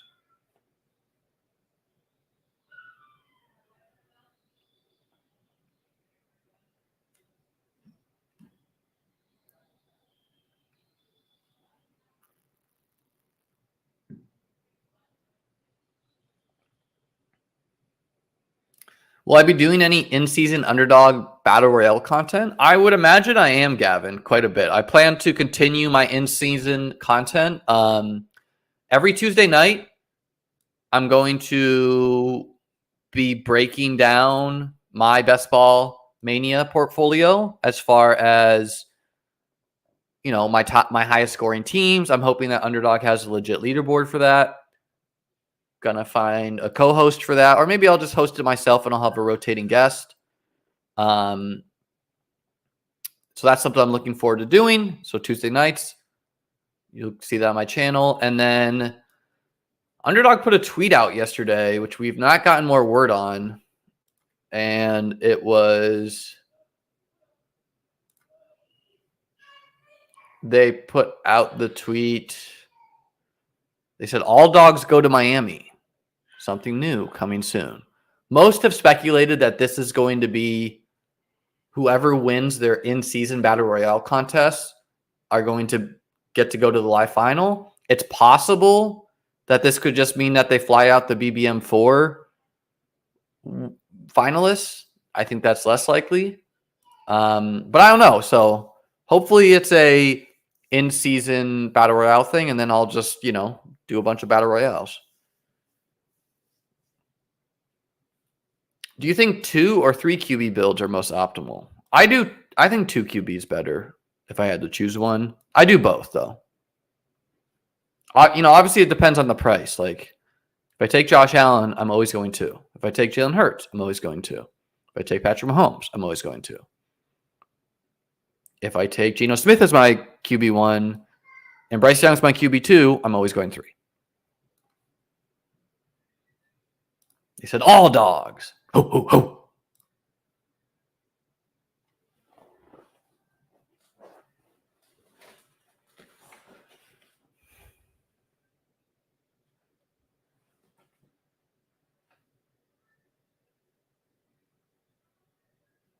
Big cut day tomorrow. It is, man. Tomorrow's a huge day. We're going to get roster clarity on some of these teams.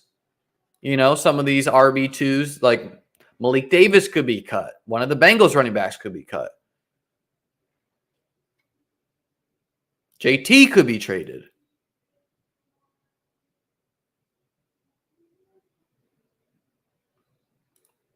If it's the BBM winner, Suan, I don't think the other tournaments would go. You're not alone in that thought, family man, thinking that Breece Hall will smash the second half of the year.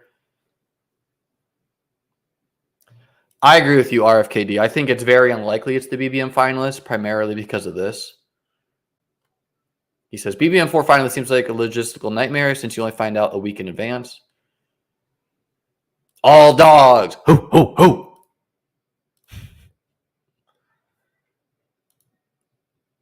All right.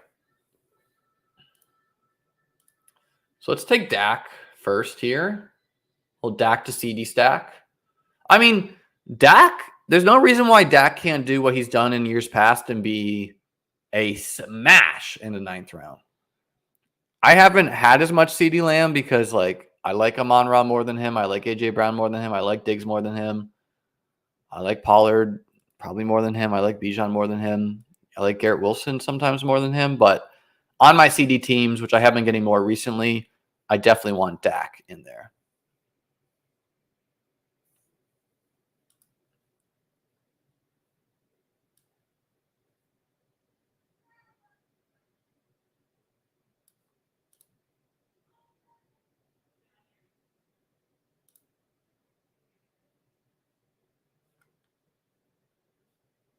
I mean, why not, guys, right? What's one more Kincaid share for the stream? It is tough because it's like I want some of these running backs, but you know.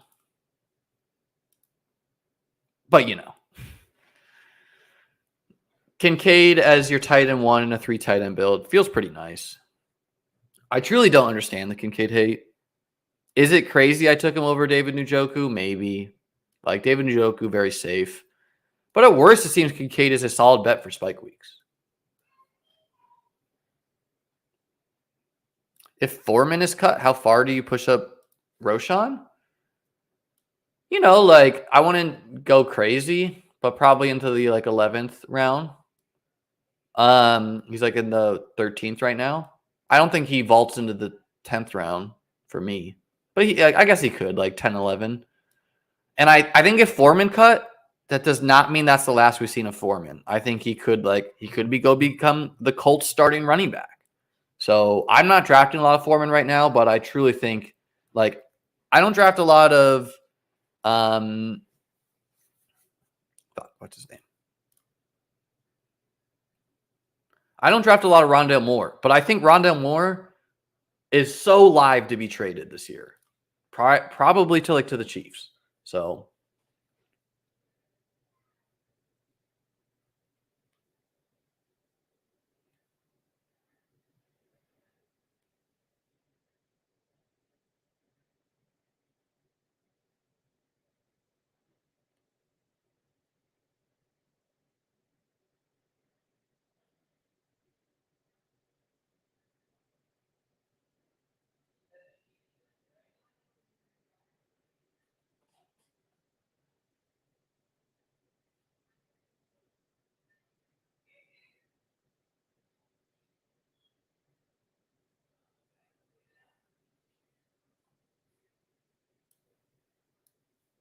newsflash, I don't care whether you like or dislike my ownerships. I'm not drafting for you. Drafting for me. And you got to give yourself the best shot at winning $3 million. If you think your best shot at winning $3 million is to try to 8% every player, be my guest. I personally do not think you can differentiate your portfolio to win.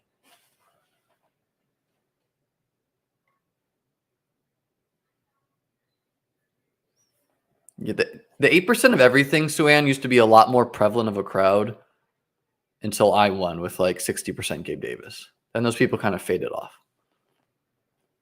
And I think it's harder for me to win when other people out there are also going all in on players.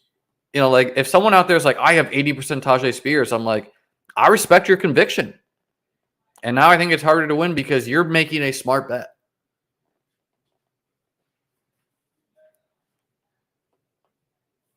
I hear you, Ben. Kincaid does come at the expense of some potential league-winning running backs. Good news for me is I have a lot of Penny and Warren already, especially at cheaper price tags, where it's whatever, I'll just get different running backs in my portfolio.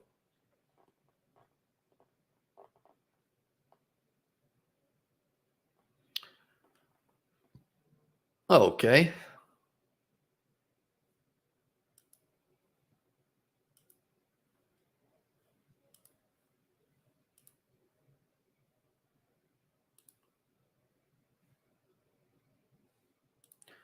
So we'll go Laporta first. 2 rookie tight ends. How fun is that?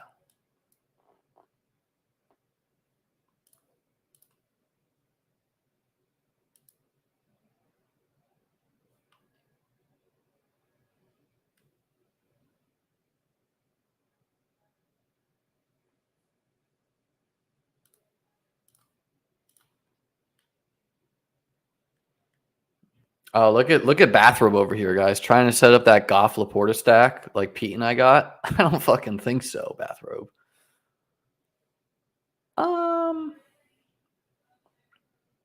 Like so many of these running backs I view similarly.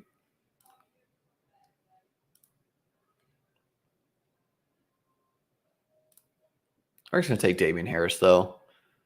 He works well with other Bills pieces where it's like some weeks it's Gabe, some weeks it's Kincaid, some weeks Damian Harris gets the touchdowns. Building in some negative correlation into your team makes a lot of sense in the best ball streets.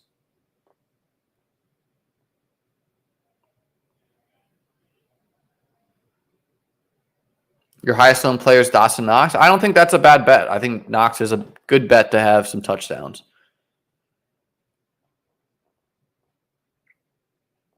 It's a violent sport.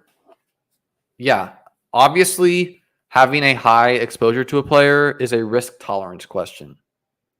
Period.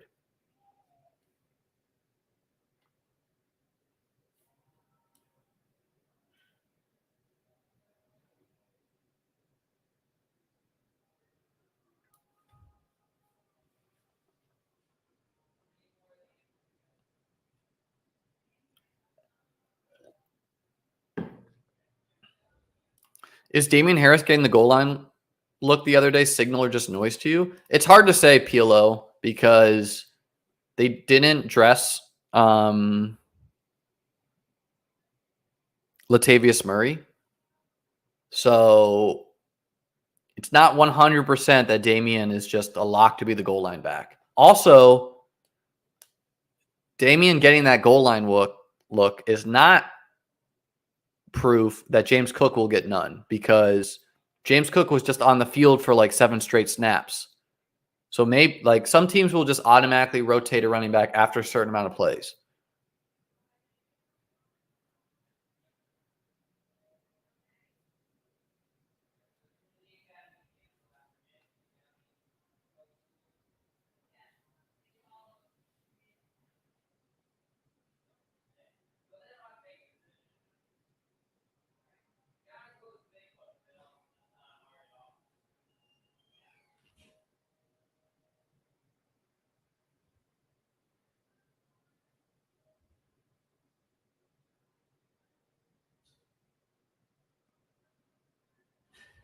We got a hot take here. Hunter Henry outscoring George Kittle and Hawk.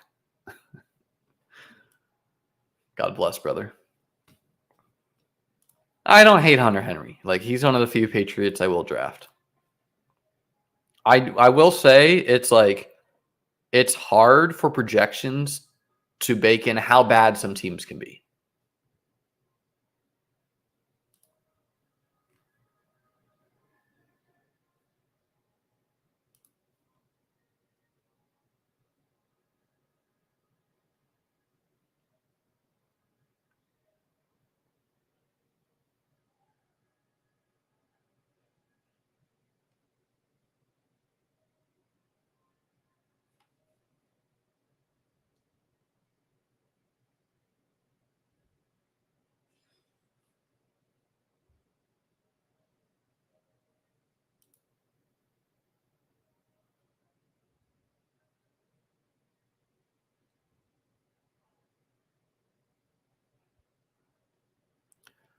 I mean, Tank Dell's fun, bro, but Tank Dell is also drawing live to be a 0.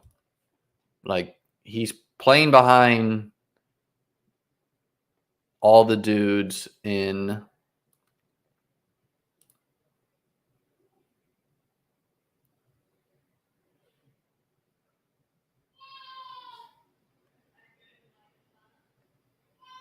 he's playing behind like Robert Woods, he's playing behind Noah Brown, Nico Collins, and then like him and Mechie should like mix in. So like, yeah, I draft him over. We're gonna take Jordan Love here to stack with Christian Watson. Be done at quarterback. I take Noah Brown. I mean, I take Tank Dell because I don't want to be taking Robert Woods in game. But And I take him on CJ Stroud teams sometimes. But I'm not like chasing up this Tank Dell steam.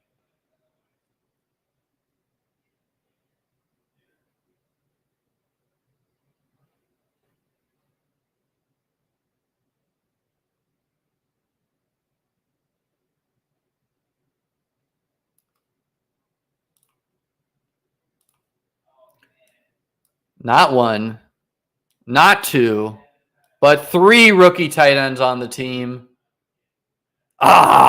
Me absolutely sticking it in the face of the can't draft rookie tight ends. They don't produce crowd. 4 more picks to finish up this draft. I mean, Kincaid, Laporta, Musgrave, just an absolute fun pairing.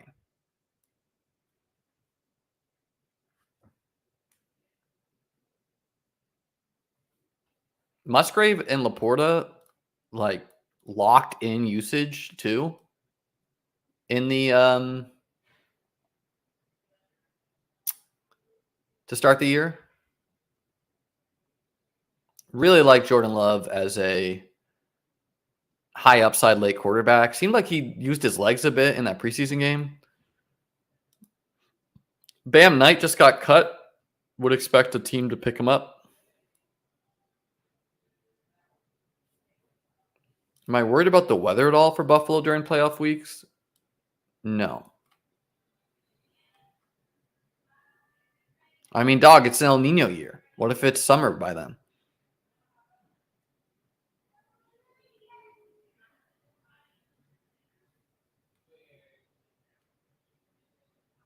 Me too, GA007. Quit your bragging.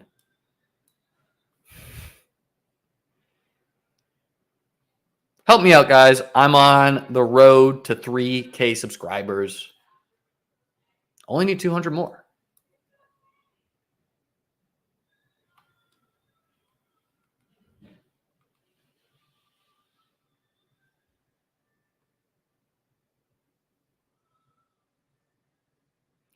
Yeah, Nico's been a hard guy for me to click as of late. I was clicking him in every draft when he was in like the 15th and 14th and 13th and 12th round. But now that he's in the 10th, you know, like, I'm not taking him over the running backs. I'm not taking him over potential high upside tight ends. I'm not taking him over quarterbacks. So it's just like, it's very rarely I need wide receiver there anyways.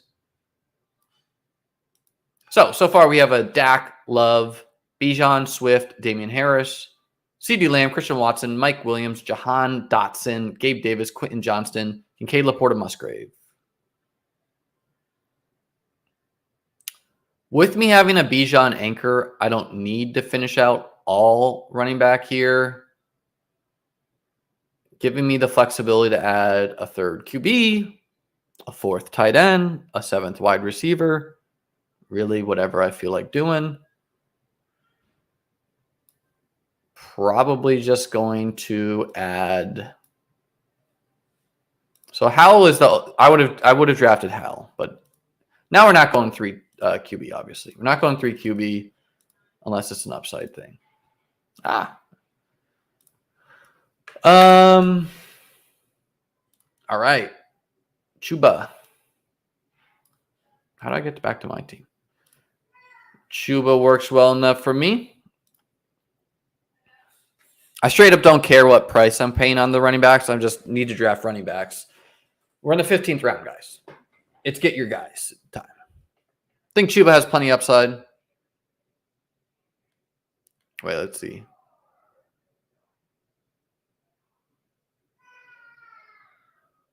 None of my friends know who Kincaid is. Oh, Ben, I love you. That's so funny.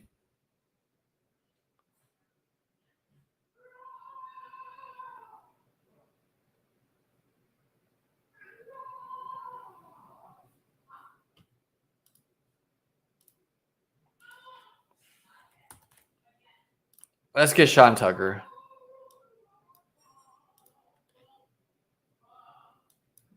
Just taking running backs, guys. We're just taking running backs.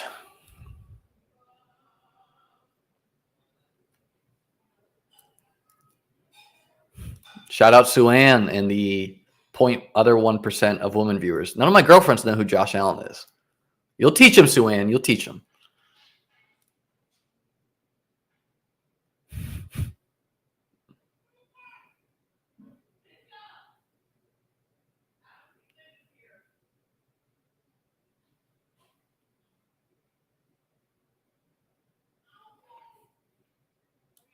Here's the thing, guys. Kincaid could score 12 points in fantasy football over the course of the regular season. And all I need is one spike week in the playoffs to pay off. Hard to lose. Hard to lose.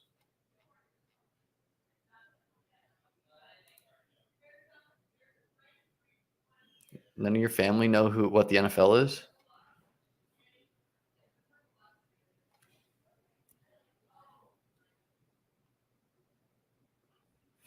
Fighting to the death for the real Ben of the chat here. Gotta stake out your claim, Ben. Gotta stake out your claim.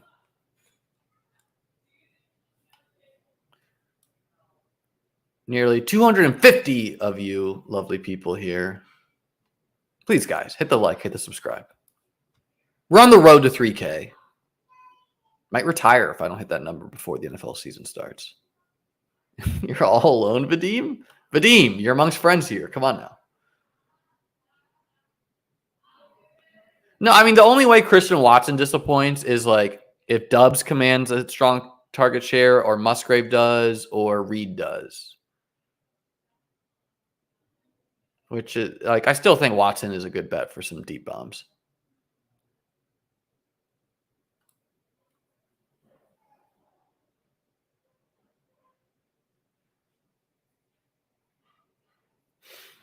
I don't even know what this means, brother. Randall Cobb is this year's Noah Brown. Noah Brown, for anyone confused, put up 93 fantasy points last year. He had some good weeks.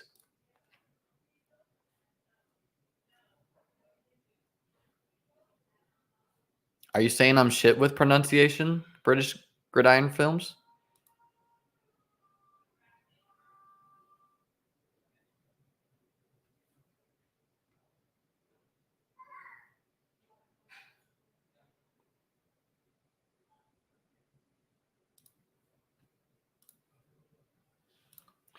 Kyron Williams, come on down. Seems like he has a locked-in role for the Rams.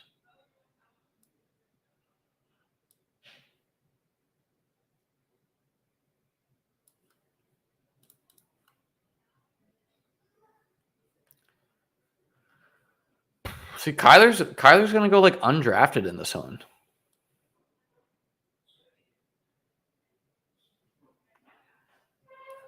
Anyone to consider? I don't know. Like, I could tack on a Rico Dowdle, but I don't really feel like it. I think we have enough at running back. Maybe I will, though.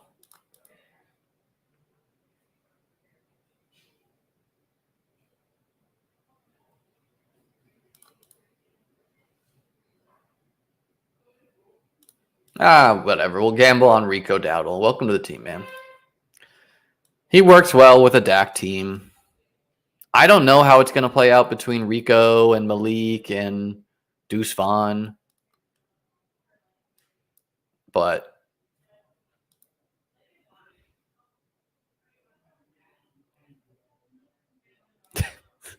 Jesus, man. At one point this summer, I had 26% Cordell Patterson.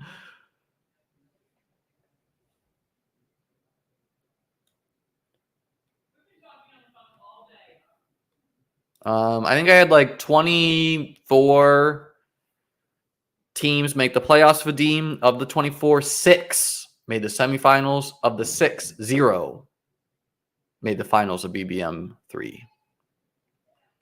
6 is like a really high number, by the way.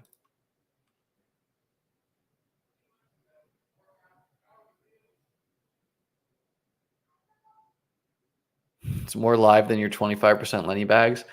Yeah, man, I don't know. Like, I still think Lenny could pay off, but I learned my lesson big time from last year where I had like why I advanced so few teams is early on. So many of my early teams were dead because I had Will Fuller and I had Gronk and I swung for upside on all of them. This year I was like, I'm not drafting Kamara until I get clarity. I'm not drafting Fournette. I'm not drafting I just overreacted and figured there'd be time to figure it out. And honestly, I like the way it played out for me.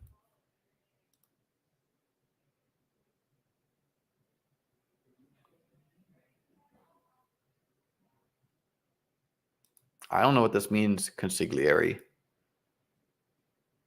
Oh, yeah, Will Fuller and Trey Lance. I do have some Trey Lance as a third QB or a second QB on a Hurts team.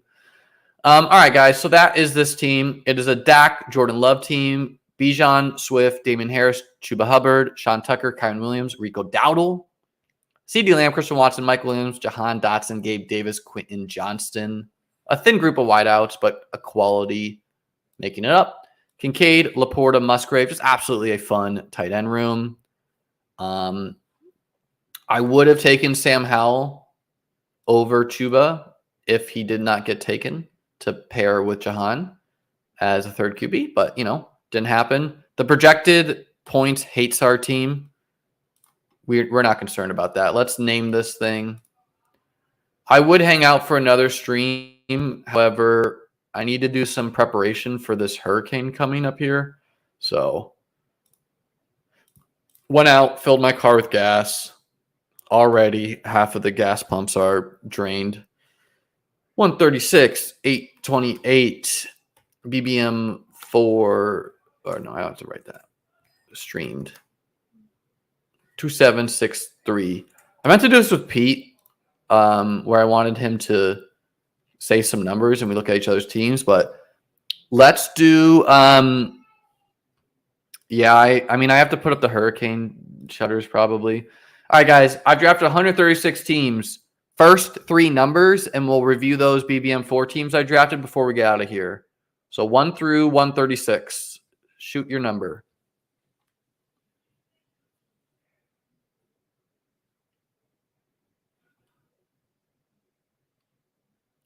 $65 is our first team. Thank you, Kobe. It's going to be the first three numbers I see, guys. It may not be necessarily in order. So 65 was actually my last team I drafted May 30th before I went to Vegas for a month. And you can see I named it 530, plane ride before, and then I put the Joker emoji, 2673. So this is, oh, yikes. This is a Justin Fields, Will Levis team. Don't know how we feel about Will Levis QB2, but Fields could be enough. It's got Bijan, Pollard, Walker. Feels nice. James Cook in the hundreds. Feels real nice. Kendre and Jalen Warren. So just absolutely stacked at running back with Fields. Makes the more expensive price on Fields feel good. Obviously, I wish Will Levis was like any other quarterback. I still think it's possible Will Levis plays this year. DJ Moore, Chris Godwin, Treylon Burks, George Pickens, who I barely draft George Pickens, so surprised to see him on this team. James Williams, MVS, Isaiah Hodgins. A very thin wide receiver group where it's like DJ Moore, wide receiver 1. I really only take him with Fields. Does not feel great. Godwin, wide receiver 2. Burks, I think he's back at practice. Pickens, wide receiver 4. Feels okay. MVS, wide receiver 5. Hodgins, wide receiver 6. Jameson Williams going to return mid-year. And then Kincaid, Knox, and Luke Schoonmaker, who maybe is a 0. Maybe he plays this year. Maybe he's a 0. But literally, Schoonmaker and Will Levis are not getting drafted by a lot of people. I am still of the mindset that people's confidence in Jake Ferguson could get rug pulled midseason by Luke Schoonmaker. We'll see how it plays out. But Kincaid and Knox at least is enough at tight end other than the 0. So we'll see. If Bijan, Pollard, and Walker and Cook are all league winners, this team will advance regardless of what this group of wideouts does. All right. Let's see. Suan hitting me with a 111. Shout out our lady viewers here. 111 was a night stream. So I'm going to do a different one that I didn't stream. Real quick, we'll just peek at this one. Richardson, Purdy, Stroud. This doesn't count as our one, guys. Pollard, White, Kamara, Charbonnet, Chandler, Sun God, Watson, Debo, Addison, Gabe Davis, Jacoby Myers, Rashid Shaheed, Schultz, Dulcich, Juwan. So that was a streamed. Meatwad hit me with a 55. This is our second one. Let's see here. 518, nighttime, 2682. So it is a Herbert to a team. Pollard, Josh Jacobs, David Montgomery, Kendre Miller, Jeff Wilson, Kenneth Gainwell. Kenneth Gainwell back when he was in the 200s. Feels pretty nice. Tyreek and Mike Williams to stack with Herbert and Tua. Ayuk, Deontay Johnson back when he was cheap. OBJ, Nico Collins back when he was cheap. Isaiah Hodgins, Braxton Berrios. Don't really know what I was thinking there, but I mean, he's in the mix for wide receiver 3 there. Schultz and Everett feels a little thin at tight end, but could work. So pretty fun rune. And then the last one here, let's get another early one here. Ben H hitting us with a 47. This was drafted on May 14th, a 2682. Josh Allen and CJ Stroud. So Allen Stroud, CMC Ramondre, Alexander Madison, who is not a guy I'm drafting at all now that he's more expensive, but Madison back when he was in the 90s feels good. Rashad Penny, Jeff Wilson, Chuba Hubbard, Christian Watson, Kirk, Mike Evans, Hollywood Brown, Nico Collins when he was cheap, DPJ, MVS, Deontay Hardy. That's right. I was drafting Deontay Hardy back in May. Kincaid and Schultz, which, you know, hoping that Schultz is not as bad as the preseason game made it seem. A little thin at tight end, but 3 stud running backs, a really high upside swing, another high upside swing, should see the field. Wide receiver room, like not my favorite group of guys, but they're all playing football. Wide receiver 1 on his team, wide receiver 2 on his team, wide receiver 1 or 2, wide receiver 1, wide receiver 1, wide receiver 2. Could be wide receiver 1, starting slot. So feels good, guys. All right. So that is what I got today for you guys. Matthew Berry stream Thursday. Don't know what I have planned tomorrow. Hope you're back on, though. Everyone, be safe. Draft well. Love your loved ones. Drink water. Blah, blah, blah. Peace out.